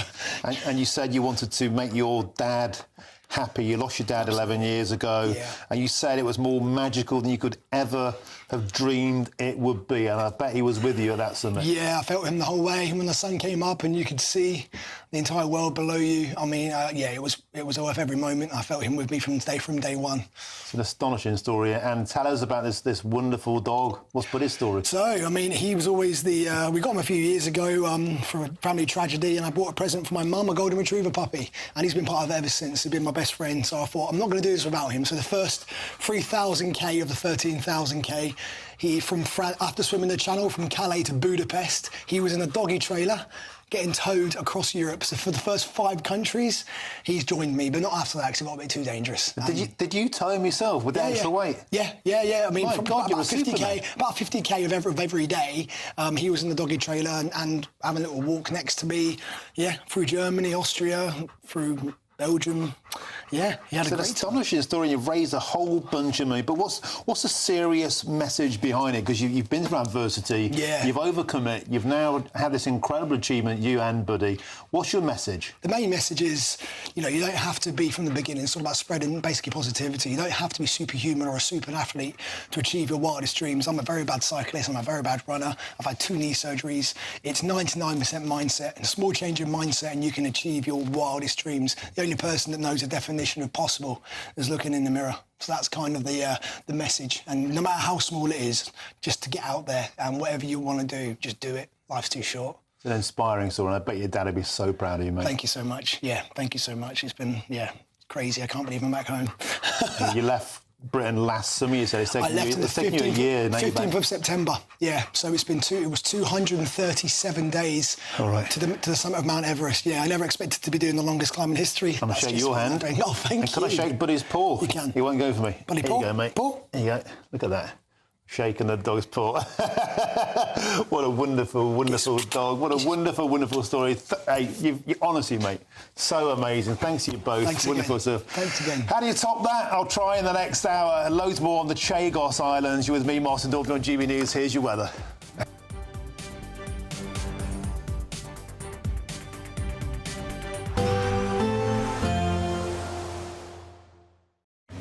Even though we'll see a cloudy start, it'll be a bright outlook for the rest of the day. Boxed Solar, sponsors of weather on GB News. Hello again and welcome to the latest update from the Met Office for GB News. Sunshine returns to the north today, but with a much cooler feel. Cloudier skies tending to persist elsewhere as a cold front sinks south, and that may well provide a focus for 1 or 2 showers into the afternoon. There'll also be a few showers into the far northeast of Scotland, along with a brisk breeze. But that breeze will make it feel significantly cooler because this is a cold front that's sinking south with its cloud and 1 or 2 showers. It does fizzle away overnight and leaves behind a legacy of clear skies and a much colder air mass, and as a result, temperatures dropping fairly widely into the mid to low single figures, perhaps a touch of frost in places. So certainly a chilly start for most of us on Friday morning across parts of central Scotland, temperatures dipping below freezing. However, those temperatures quickly rise through the morning because of widespread sunny skies. Sunshine also for Northern Ireland. In fact, it's during the morning where we'll see the best of the sunshine here.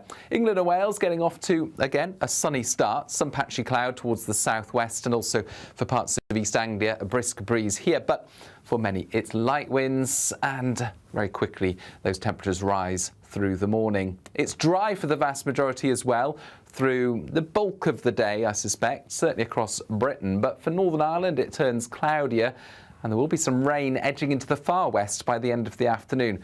That's a sign of a significant change on the way. Warm sunshine elsewhere, but it's the last day of warm sunny skies because as we go into the bank holiday weekend, would you believe it, outbreaks of rain move in from the west, and that sets the scene for a significant change throughout next week. We're going to see westerlies return, some much needed rain, of course. It won't be wet everywhere all the time, but there will be plenty of showers around.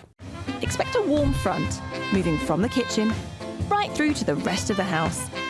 Boxed Boilers, sponsors of weather on GB News.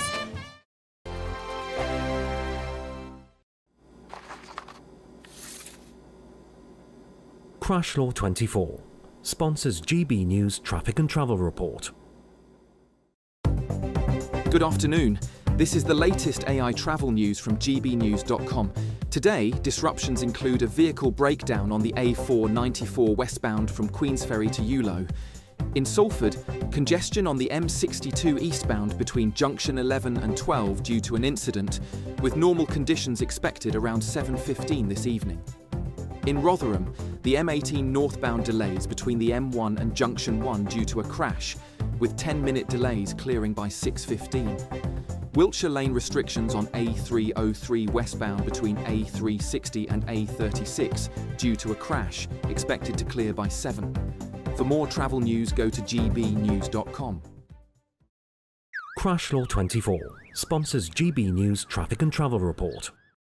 Someone is going to win the biggest prize package to date, and that someone could be you, driving away in this Elnag Baron 560 motorhome. It has plenty of room for your family of 4, comes complete with kitchen, bathroom and all the space you'll need for life on the road. Plus, we'll also give you a further £5,000 in tax-free cash to spend however you like. For another chance to win the lot, text WIN to 63225. One entry costs £2.50 plus one standard network rate message, or text BONUS to 63225. 5 entries cost £5 plus one standard network rate message. Go to gbnews.com/win. Entries start at £2.50. Call 0903 686 3232. Calls cost £2.50 plus your network access charge, or post your name and number to GB13 PO Box 8690 Derby DE1 9TT. UK only. Entrance must be 18 or over. Lines close at 4 p.m. on the 6th of June. Please check the closing time if listening or watching on demand. Good luck. Westminster's full of talk, but out here, it's the real world. Am I allowed to talk No, now? that's it. This is where it matters, real people and real lives. That's what politics is all about. In fact, has Trump made a good start? No. Straight answers, no spin, and just a couple of pints. How many fingers have I got up? About 10. So join me for Lee Anderson's Real World every Friday at 7 p.m. only on GB News. The People's Channel, Britain's news channel.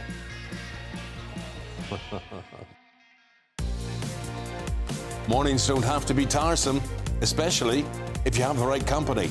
Wake up to... Welcome back. Now let's cross live now to the Commons, where the Defence Secretary John Healey is speaking on that Chagos deal. UK retains full control of Diego Garcia throughout the next century and beyond. It is a deal struck in the national interest.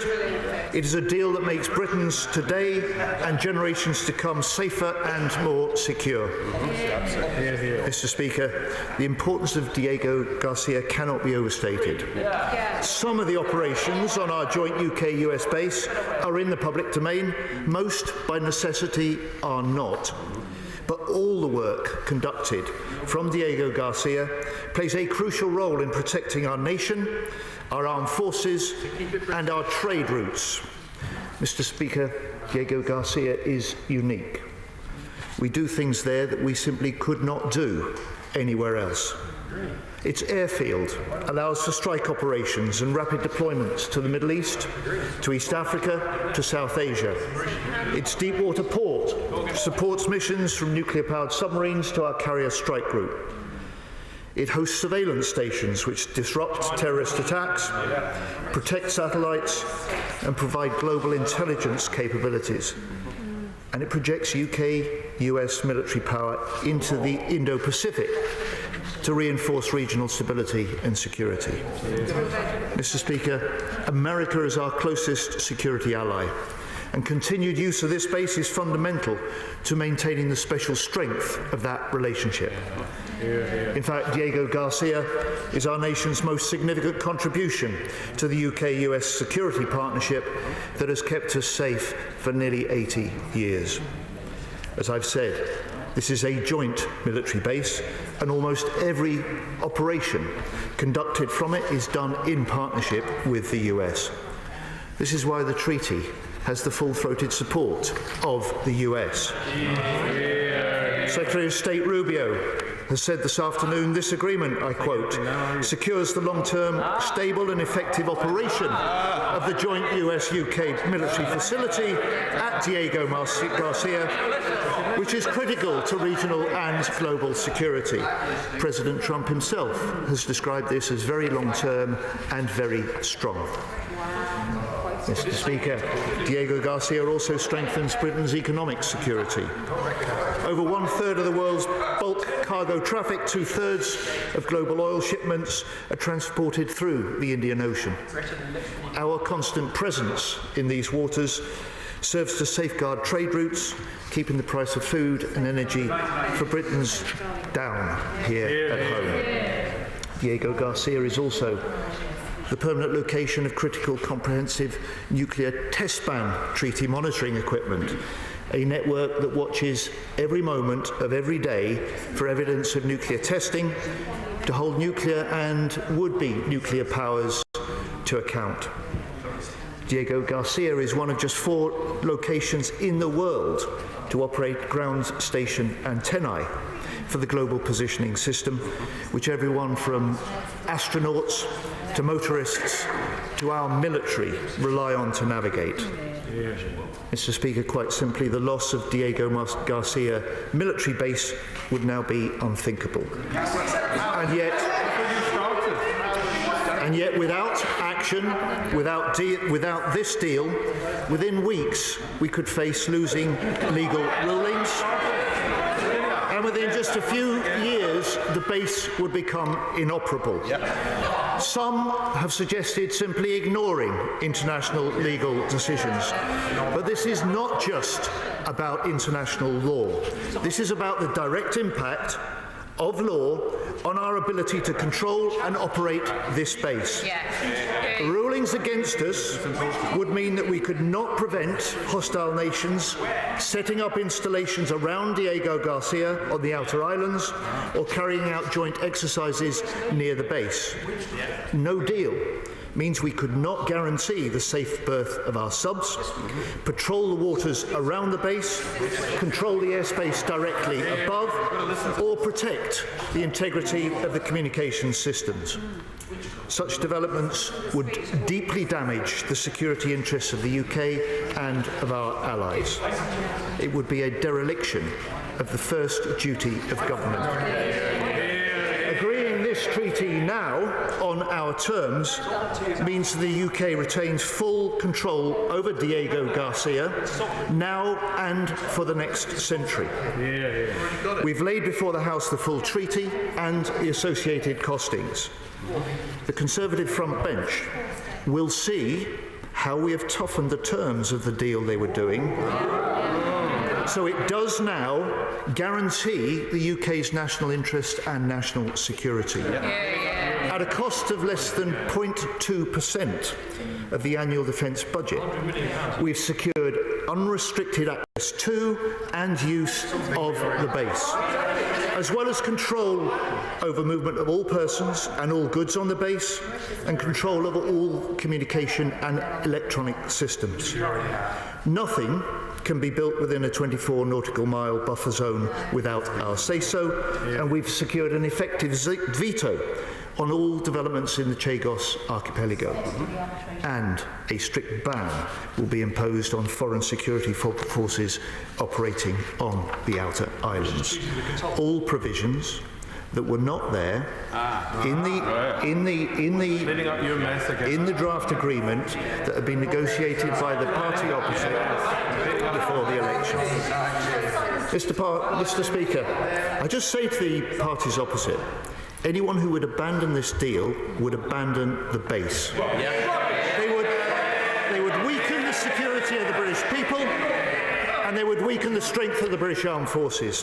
By signing this deal, the British flag will fly over the Diego Garcia base well into the next century.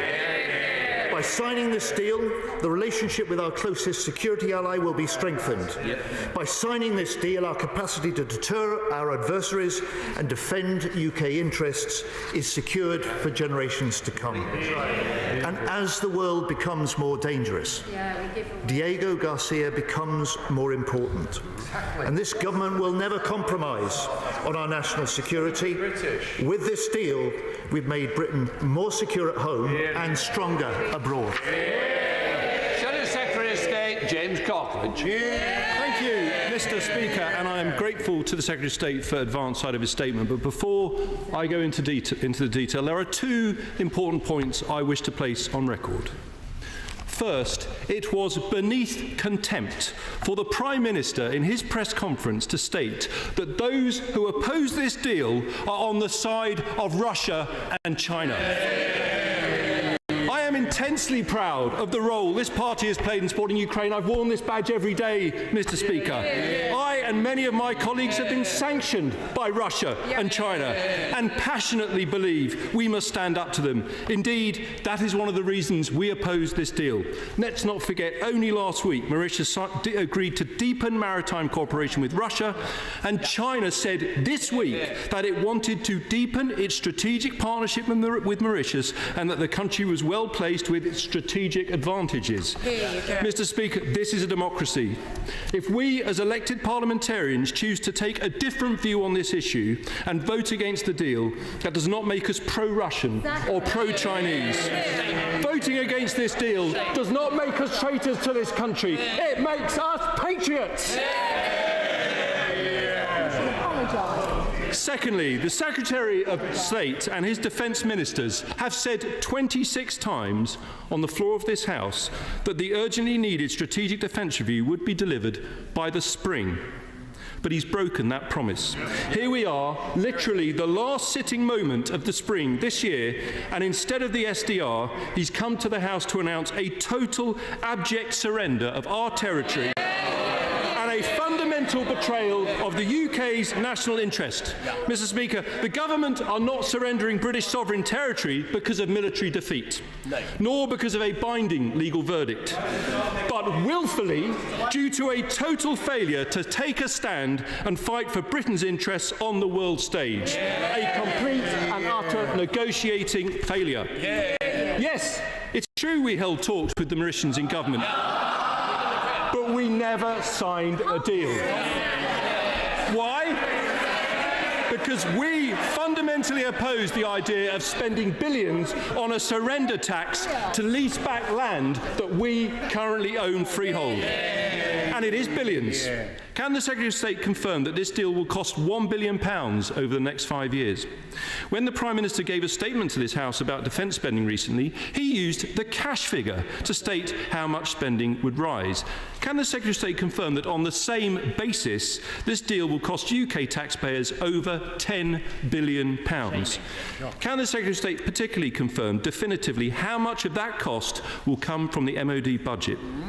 Mr. Speaker, on military operations, and you'll be interested, the treaty confirms, and I quote, that we must expeditiously inform Mauritius of any armed attack on a third state directly emanating from the base on Diego Garcia.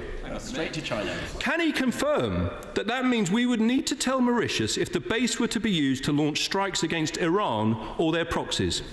What guarantees has he received that Mauritius would not tell potential adversaries? You're quiet now. As we all know, the key issue is that the government fears a binding legal judgment. They are following the legal advice to act definitively to our detriment entirely on the basis of hypothetical risk that has not yet materialised and which we could challenge. And this is part of a pattern, Mr. Speaker. On Monday, with the EU Defence Pact, the Secretary of State admitted that he has only secured potential participation in the rearmament fund, but despite no guarantee of hard cash for defence, the government have already given up our sovereign fishing grounds for over a decade. Yesterday, the Secretary of State for Northern Ireland refused to explain why this government failed to appeal the legal decision which now threatens our veterans with a new era of lawfare for the crime of serving this nation and keeping us safe all those years ago. And today with Chagos, once again, they've prioritised heeding the most pessimistic legal advice, even though we've exposed the fact that fear of binding threats from the ITU or UNCLOS are overblown. As the Honourable Member for Crawley, Labour backbencher, said earlier, we're all getting real tired of this, the courts have settled it line of argument. It's not so much a case of no surrender, Mr. Speaker, as yes surrender every single time. Always listening to the lawyers instead of our national interest, even if that means surrendering our veterans, surrendering our fishing grounds and surrendering the Chagos Islands. May I suggest they change the lyrics of their Labour Party song, because we all know they'll keep the white flag flying here. Sorry, I didn't want to interrupt. Mr. Gunn, you're not being helpful to your cause. It is the worst day to be thrown out. So please, I want to know more from you. It's continuous. Secretary of State. Expecting to hear the SDR like all of us instead, Mr. Speaker, given their multiple promises. So finally, Mr. Speaker, the Chagosian community have been shamefully sidelined by this government from start to finish with only tick-box engagement by junior ministers.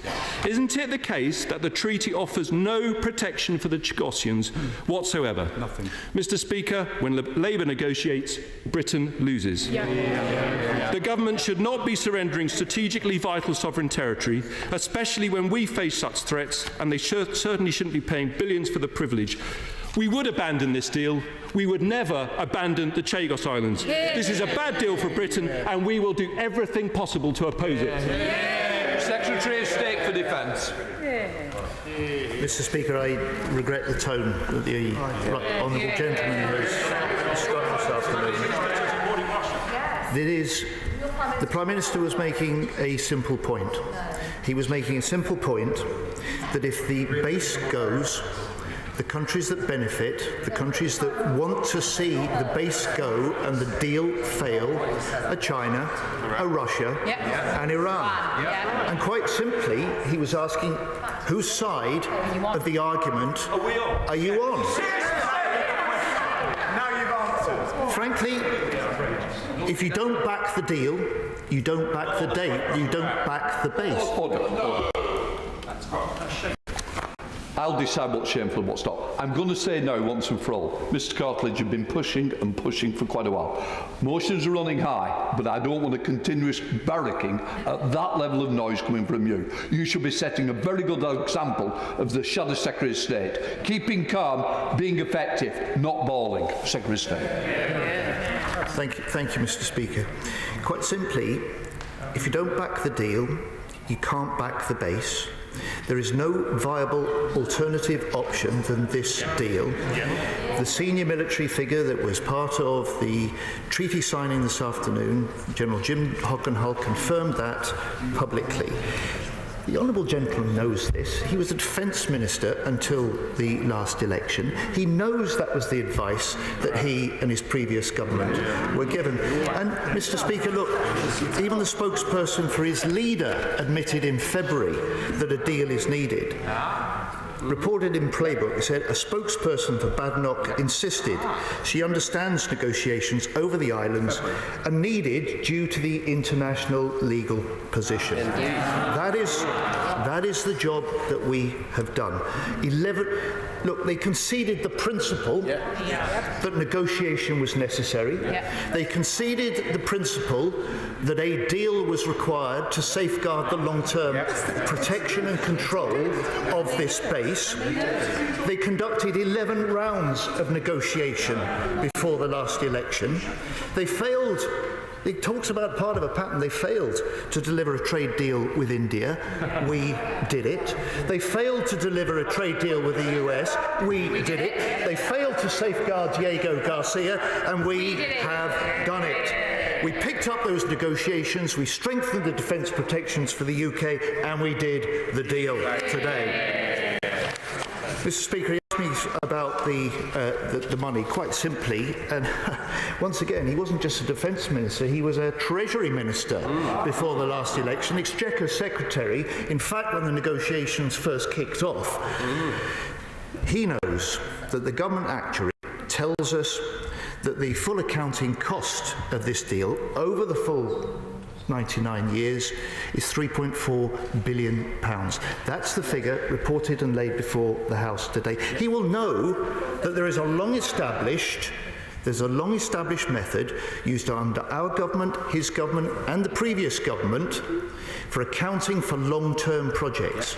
Projects like this base, like the nuclear commissioning programme, like big infrastructure projects, like pensions liabilities as well.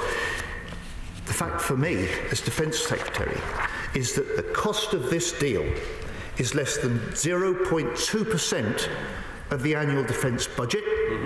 This is an essential deal for our national security, and it's one that will ensure that Britain is better equipped to face down the rising threats that we face. And our armed forces are stronger, our armed forces are safer because of this deal done today.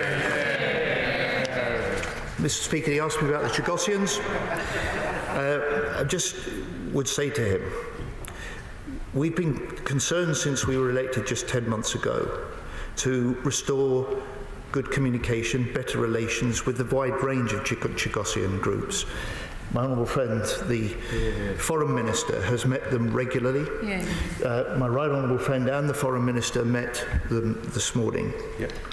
The negotiations, however, were between the Mauritian government and the UK government, just like with him. But we've worked in this deal to ensure that the agreement does reflect the importance that Chagosians attach to the islands. And so we will finance a new £40 million trust fund for Mauritius to support the Chagosian community. And finally... OK, that was the Defence Secretary John Healey, Labour Party, and also the counter from James Cartledge, Shadow Defence, in what was a very heated exchange there in the House of Commons.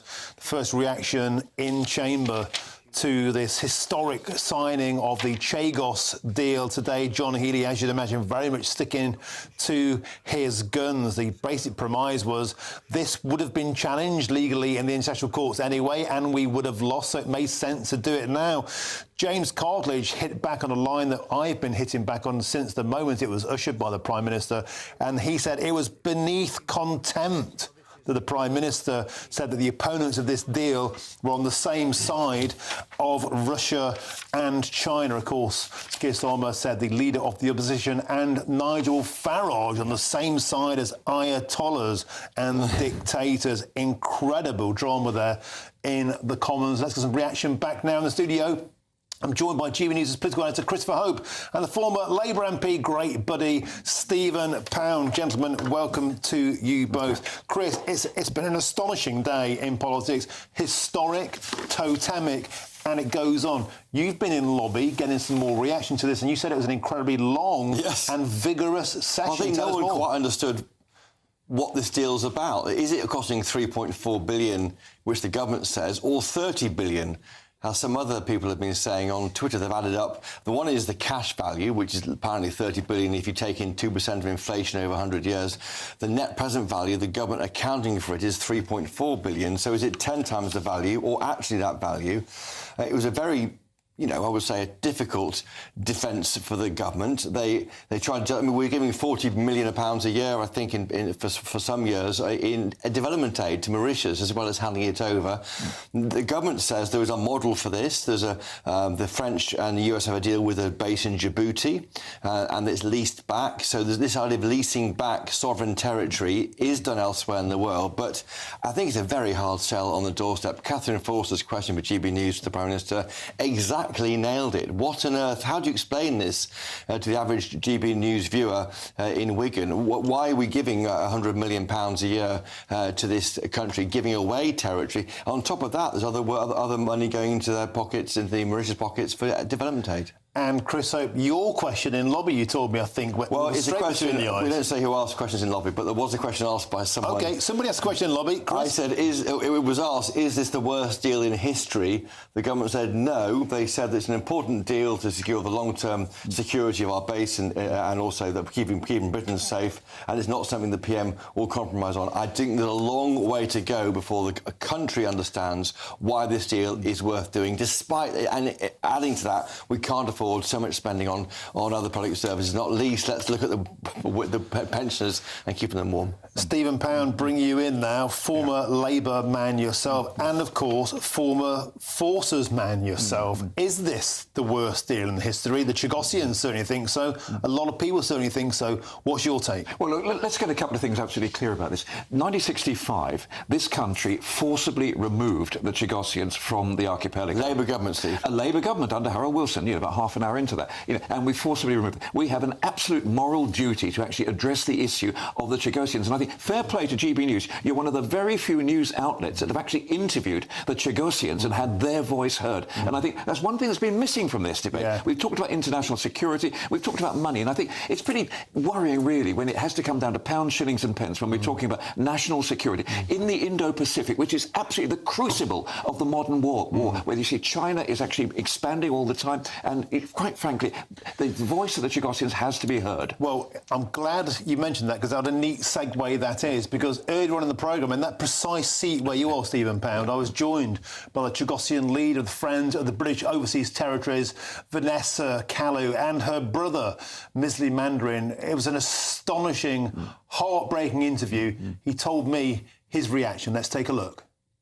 I'm appalled about his decision, and we clearly see that Keir Starmer don't connect with British people, less with the Chagosians. I came in this country 23 years ago as a British citizen. I joined the British Army to serve this country. And today, Keir Starmer just shattered all our hope. We are Chagosian and we are British. That he need to understand this. And one thing I learned in the British Army, we never retreat, we never surrender. Right? This is appalling, this Prime Minister. We need to remove him from number 10 because he put shame on the UK. Right? I'm risking my life for this country, and today, this Prime Minister just treat us like, I don't know, worse than animal. And how the audacity call himself like a human rights lawyer? He works only for himself and his close friends. That's what he's doing right now. To say that if we're against what he's doing, we sided with China, with Iran, right? So one thing I can tell you, Nigel Farage, I will happily side with him because he's looked for the interests of British people, for the Chagosians, and the fight will continue. Now, I'm telling all the British people, all the 170 Red Wall Labour who won, right? Think carefully. We're going to come down in all constituency campaigning with our flag. This flag, they got the Union Jack on it. British Union Jack. He got the crown on it.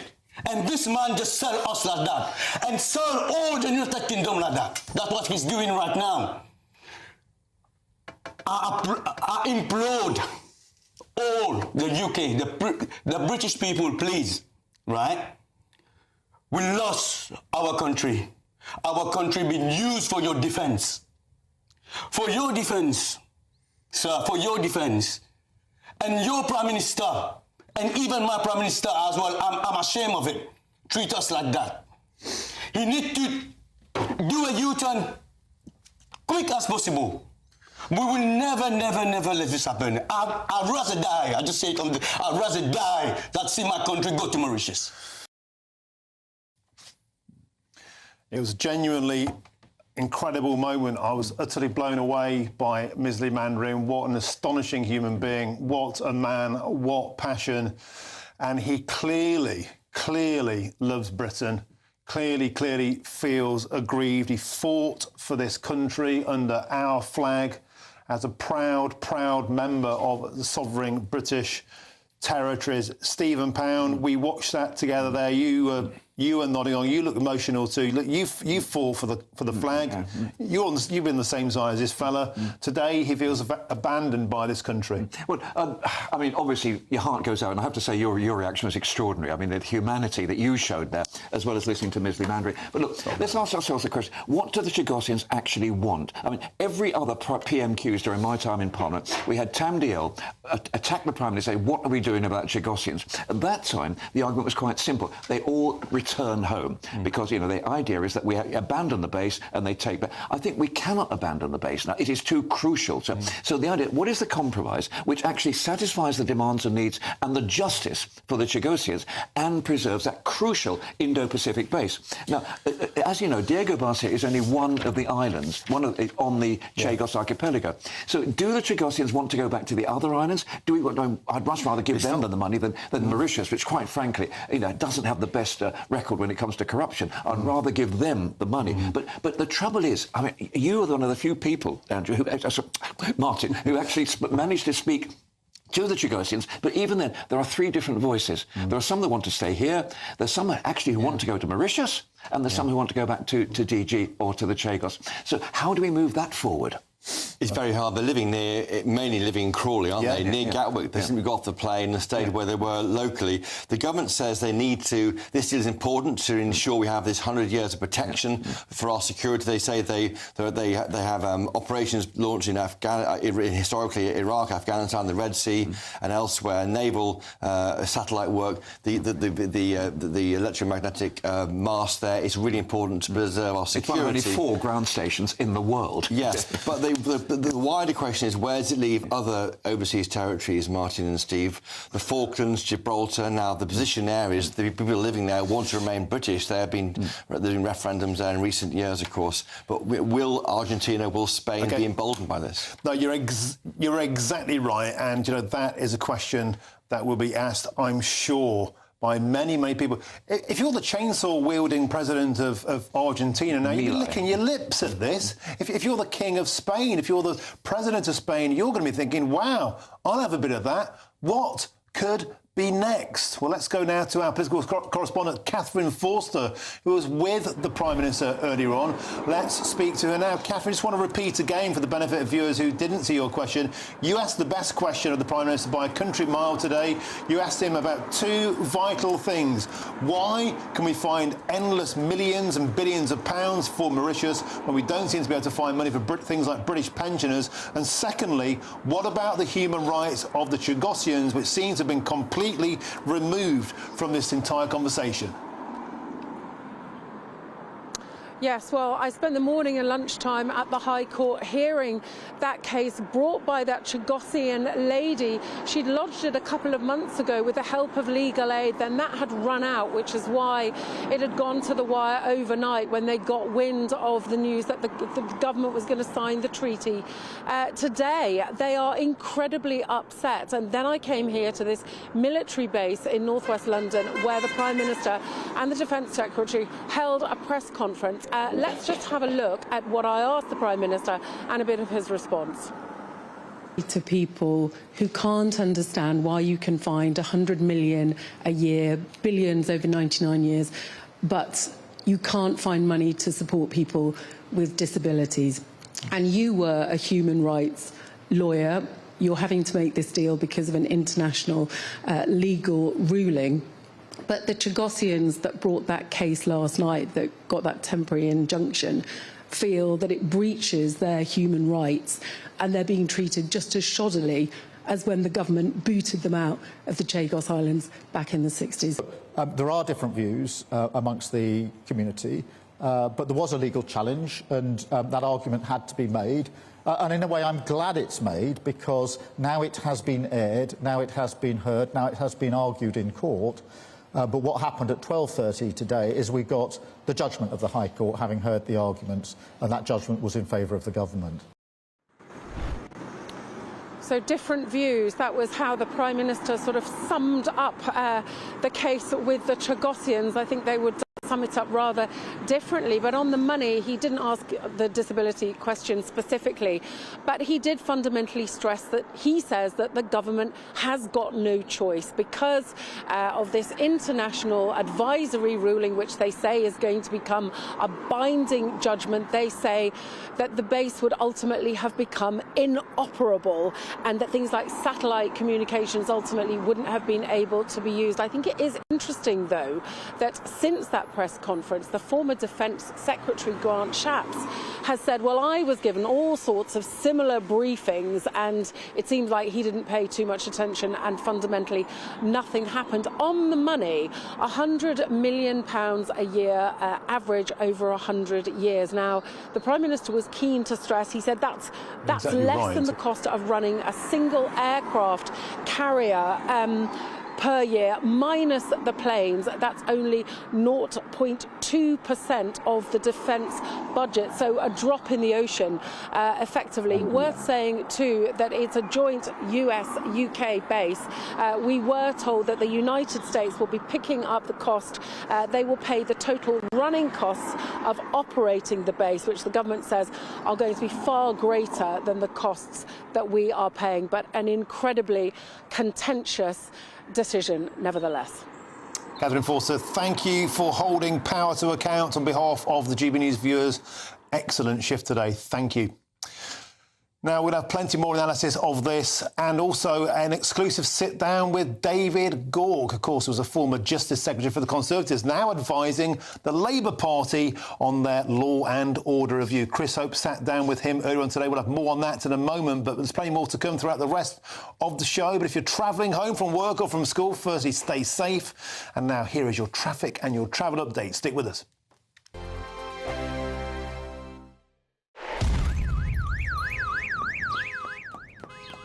Crash Law 24 sponsors GB News Traffic and Travel Report. Good afternoon. This is the latest AI travel news from GBNews.com. On the A82 at Arden, southbound motorists face restrictions due to congestion, so allow extra time. The A494 westbound from Queensferry to Eulo sees delays from a broken-down vehicle. On the M62 eastbound between junction 11 and 12 in Salford, a lane is closed from an incident, expected to clear by 8:15. The A49 southbound in Shropshire is shut due to a collision, with normal traffic expected by 7. In Wiltshire, the A303 westbound sees lane closures due to a collision.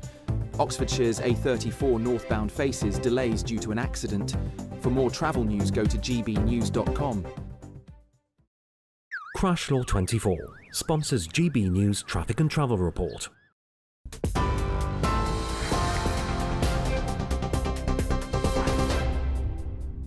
Hi there, welcome back to GB News. Let's get you up to date with the latest news headlines. The government has signed a deal to hand over control of the Chagos Islands to Mauritius. The UK will then lease back the military base on the island of Diego Garcia, which the US also uses, at a cost of £101 million per year. The government says agreeing a deal is value for money. It was the only way, they say, to prevent other nations from setting up military bases there. Now, it was temporarily delayed by a last-minute injunction, but that was discharged just after midday. It led to protests outside the High Court from those who wanted to block the deal. Now, critics say it's too expensive and Mauritius will not be able to adequately protect the military base, given the country's close relationship with China. But the Prime Minister says it is vital for the UK's national security. The strategic location of this base is of the utmost significance to Britain. From deploying aircraft to defeat terrorists in Iraq and Afghanistan, to anticipating threats in the Red Sea and the Indo-Pacific, the base is right at the foundation of our security and safety at home. However, the leader of the opposition, Kemi Badenoch, says the government shouldn't be giving up British territory at a huge cost to the taxpayer. The Chagos Islands have been British since 1814. Only Keir Starmer's Labour Party would negotiate a deal where we're paying to give something away. This is a vital military base. Mauritius is an ally of China. With everything that's going on in the world, this is not the time to be giving away a vital strategic military base or paying to do so. Whenever Labour negotiates, Britain loses. This is yet another example of a party that does not work in the national interest. A national rollout across 20 prisons will pilot the chemical castration of sex offenders, with the government considering making it mandatory. The move is part of a major review aimed at cutting reoffending and easing prison overcrowding. Other proposals include scrapping short sentences, early release for some violent offenders, and automatic deportation for foreign criminals. The review says these changes could reduce the population of prisons by nearly 10,000 people. Israel's accusing Western leaders of emboldening terror after 2 Israeli embassy staff were shot dead in Washington, D.C. In a scathing statement, Israel says the UK, France and Canada have shown cowardice, claiming their stance on Gaza is paid for in Jewish blood. The young couple, soon to be engaged, were gunned down outside a humanitarian event. The suspect reportedly shouting "Free Palestine." Police say the 30-year-old Elias Rodriguez has confessed and has led officers to the weapon. World leaders have condemned the killings. David Lammy, the Foreign Secretary, has called it an appalling anti-Semitic crime. And the Princess of Wales has officially named the Royal Navy's newest warship at a ceremony in Scotland. I have the pleasure to name this ship HMS Glasgow. May God bless her and all who sail on her. The Princess delivering the time-honoured words before pressing a button which smashed a local bottle of scotch against the hull of HMS Glasgow. It is the first of 8 frigates to be built there on the banks of the River Clyde, designed to provide protection to the UK's nuclear deterrent and aircraft carriers. The ceremonial act is said to bring good luck and fortune to the vessel and its crew. And those are your headlines. More from me at 6 o'clock.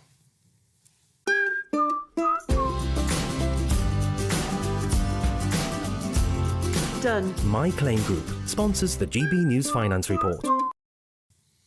Quick look at today's markets. The pound buys you $1.34 and €1.19. The price of gold, £2,456.89 per ounce. And the FTSE 100 has closed today at 8,739 points. Done. My Claim Group sponsors the GB News Finance Report.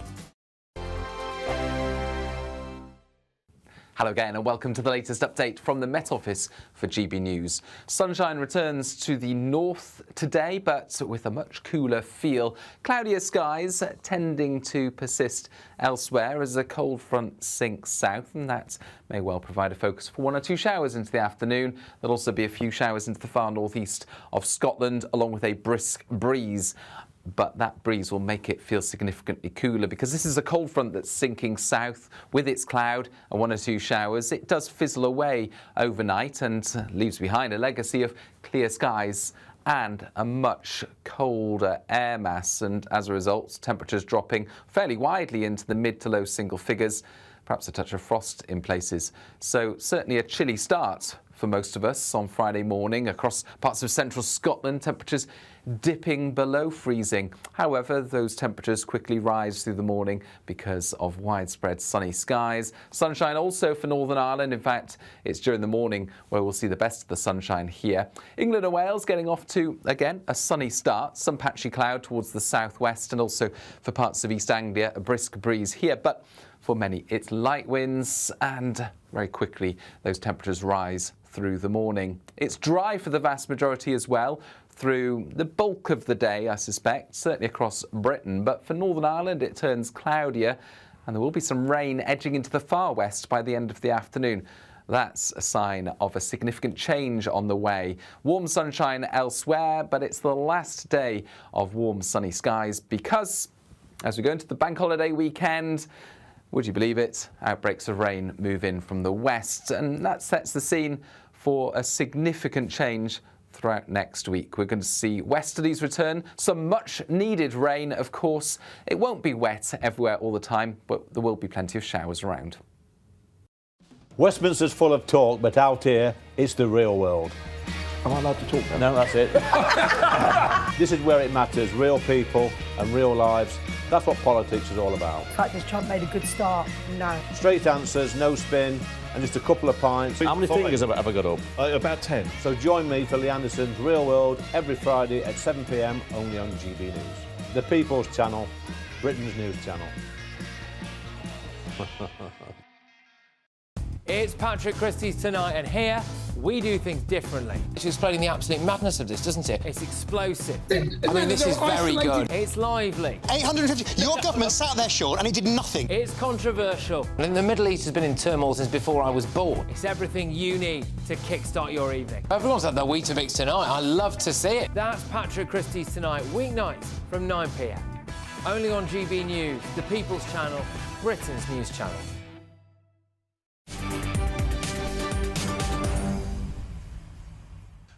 Welcome back. Your time is 5:41. You're with me, Martin Daubney, here on GB News. Now, violent offenders, including sex criminals and domestic abusers, could be released after serving just 1/3 of their sentence under new proposals to ease overcrowding in prisons. And I'm joined in the studio to discuss this with GB News' political editor Chris Hope and the former Labour MP Stephen Pound. Chopper, going to come to you because you sat down with David Gorg earlier on today, of course, a former Conservative Justice Minister. He's helped advise the current regime on law and order changes.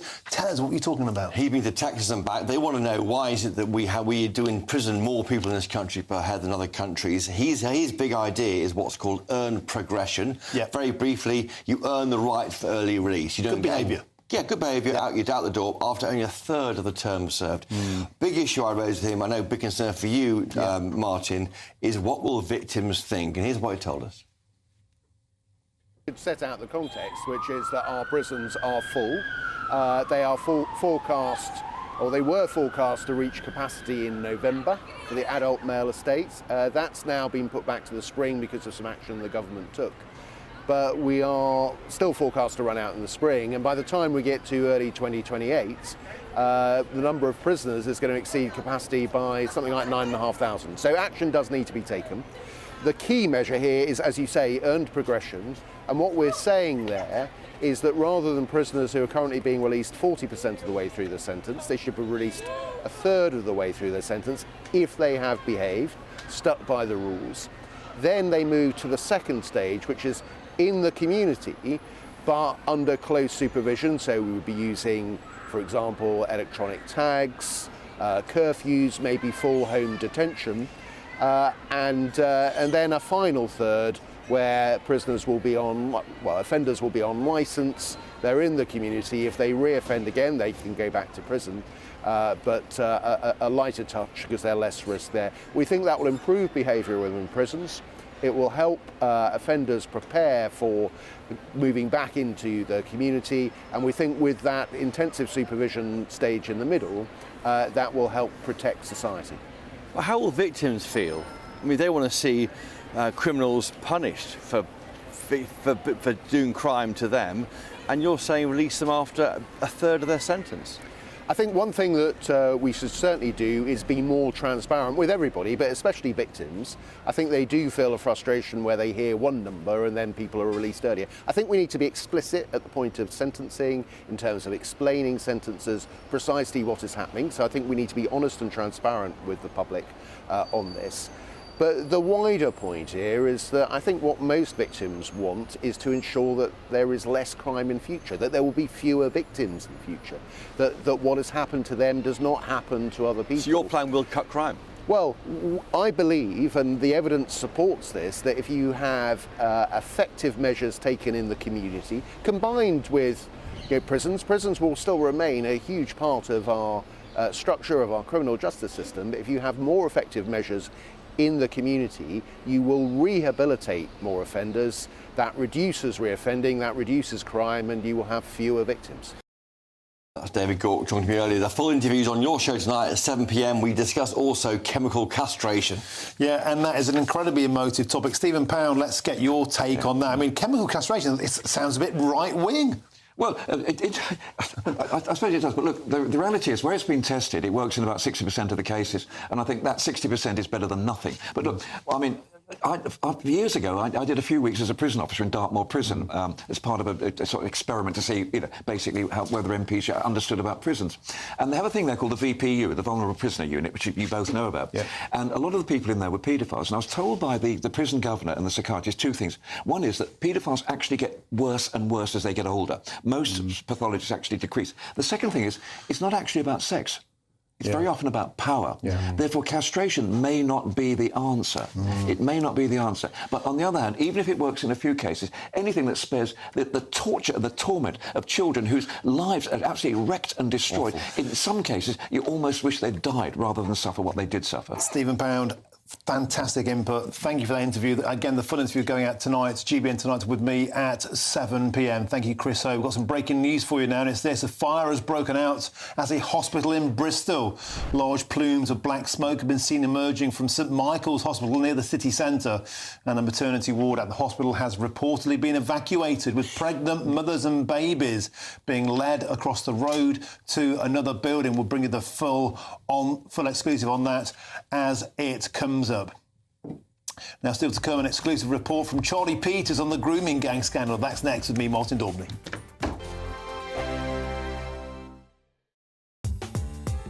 I'm Christopher Hope. From pop stars to politicians, I'll interview anybody in a pub who's got a political opinion. Join me every Friday on Spotify, Apple Podcasts, YouTube or gbnews.com, or wherever you get your podcasts. This is GB News, the People's Channel.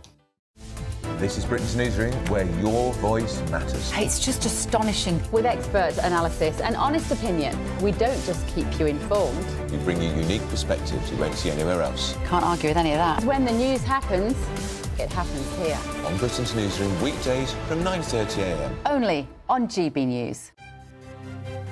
GB News Breakfast, every day from 6 a.m.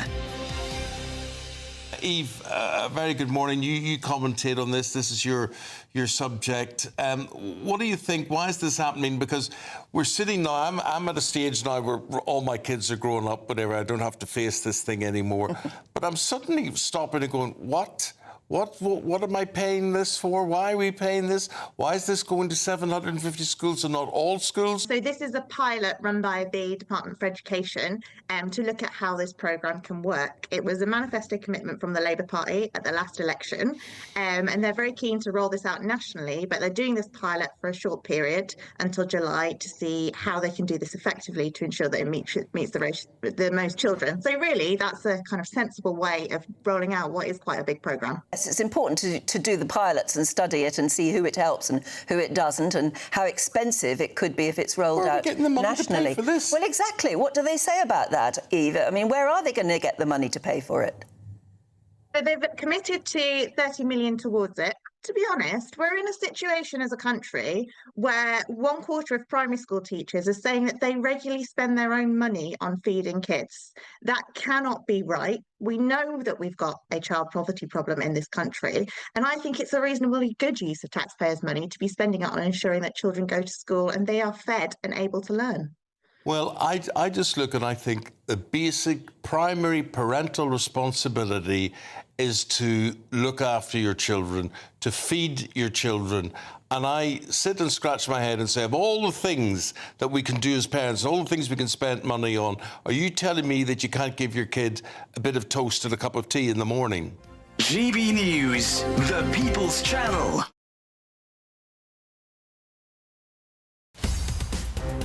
In the GB Newsroom, we bring you the news as it happens. With our team of dedicated journalists across the UK, we're ready to keep you up to date with what's happening every half an hour, every single day. Bulletins here on GB News, the People's Channel, Britain's news channel.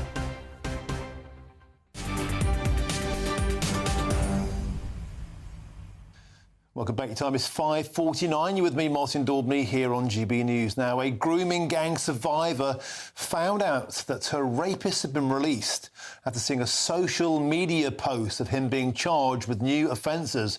GB News can exclusively reveal.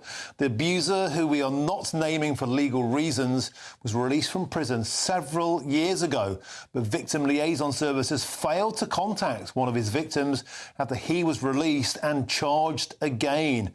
Well, our national reporter Charlie Peters spoke exclusively to the victim, and her voice has been distorted for her protection. So what are your current concerns about victim liaison and you being informed of perpetrators of your abuse when they be released from prison? So 2 people have so far been released from prison, and I was informed of one of them getting released but not of another. I wasn't told about either of them until I'd already seen it on Facebook, and then the liaison officers got in touch with me at a later date to confirm it. They need to start looking at it a case-by-case basis, looking at criminal history and the risk of reoffending, because these people have repeatedly offended their whole lives and they're still getting let out after sentencing. How did you find out in the most recent case that one of your perpetrators from this grooming gang, this abuse gang, had been charged with another offence?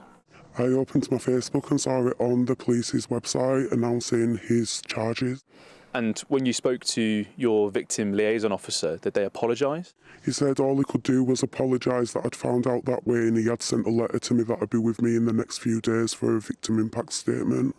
Now, you've moved around for your own safety since your successful convictions of these perpetrators many years ago. When you moved most recently, several years ago, you said that they'd closed down your victim liaison claim. Yes, so I informed them I was moving, and they said they'd do a transfer of care to the local authority of where I was moving to. Instead of doing that, they closed the case down. After a certain amount of time, I realised I'd had no contact, and that was a bit suspicious because I probably should have done. So a few weeks ago, I started ringing around, and then that's when I was informed that the second person had already been released. And then by the time I spent a week trying to ring the victim liaison officer, and by the time I got through, I'd already found out he'd been charged with another offence and been recalled back to prison.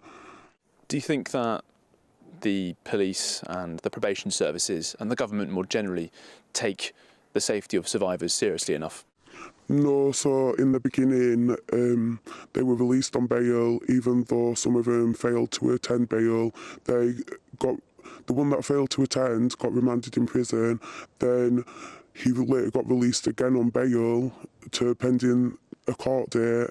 So, as it stands, you have no confidence that the victim liaison system works and that you'll be informed properly when perpetrators are released. That could put you at risk. Yeah, especially like the most recent one that he's being charged with it's a severe crime. It's a very violent crime, so that just shows how much danger I could have been in without even knowing that I was in danger, because I didn't even know he wasn't in prison.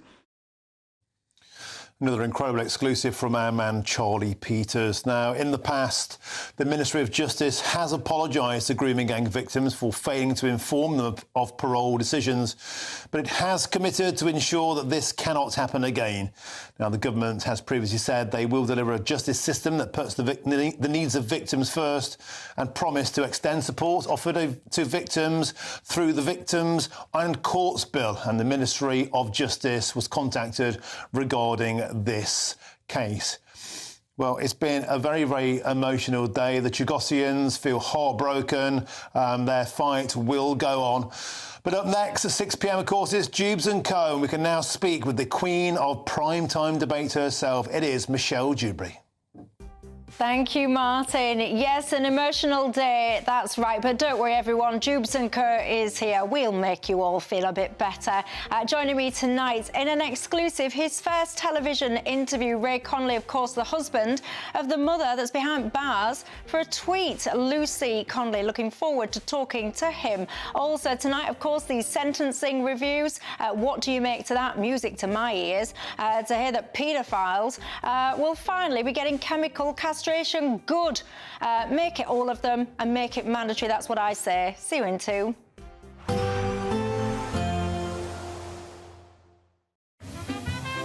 Heavy showers first thing will be followed by a warm, cosy day. Boxed boilers. Sponsors of weather on GB News. Hello again and welcome to the latest update from the Met Office for GB News. Sunshine returns to the north today, but with a much cooler feel. Cloudier skies tending to persist elsewhere as a cold front sinks south, and that may well provide a focus for 1 or 2 showers into the afternoon. There'll also be a few showers into the far northeast of Scotland, along with a brisk breeze. But that breeze will make it feel significantly cooler because this is a cold front that's sinking south with its cloud and 1 or 2 showers. It does fizzle away overnight and leaves behind a legacy of clear skies and a much colder air mass, and as a result, temperatures dropping fairly widely into the mid to low single figures.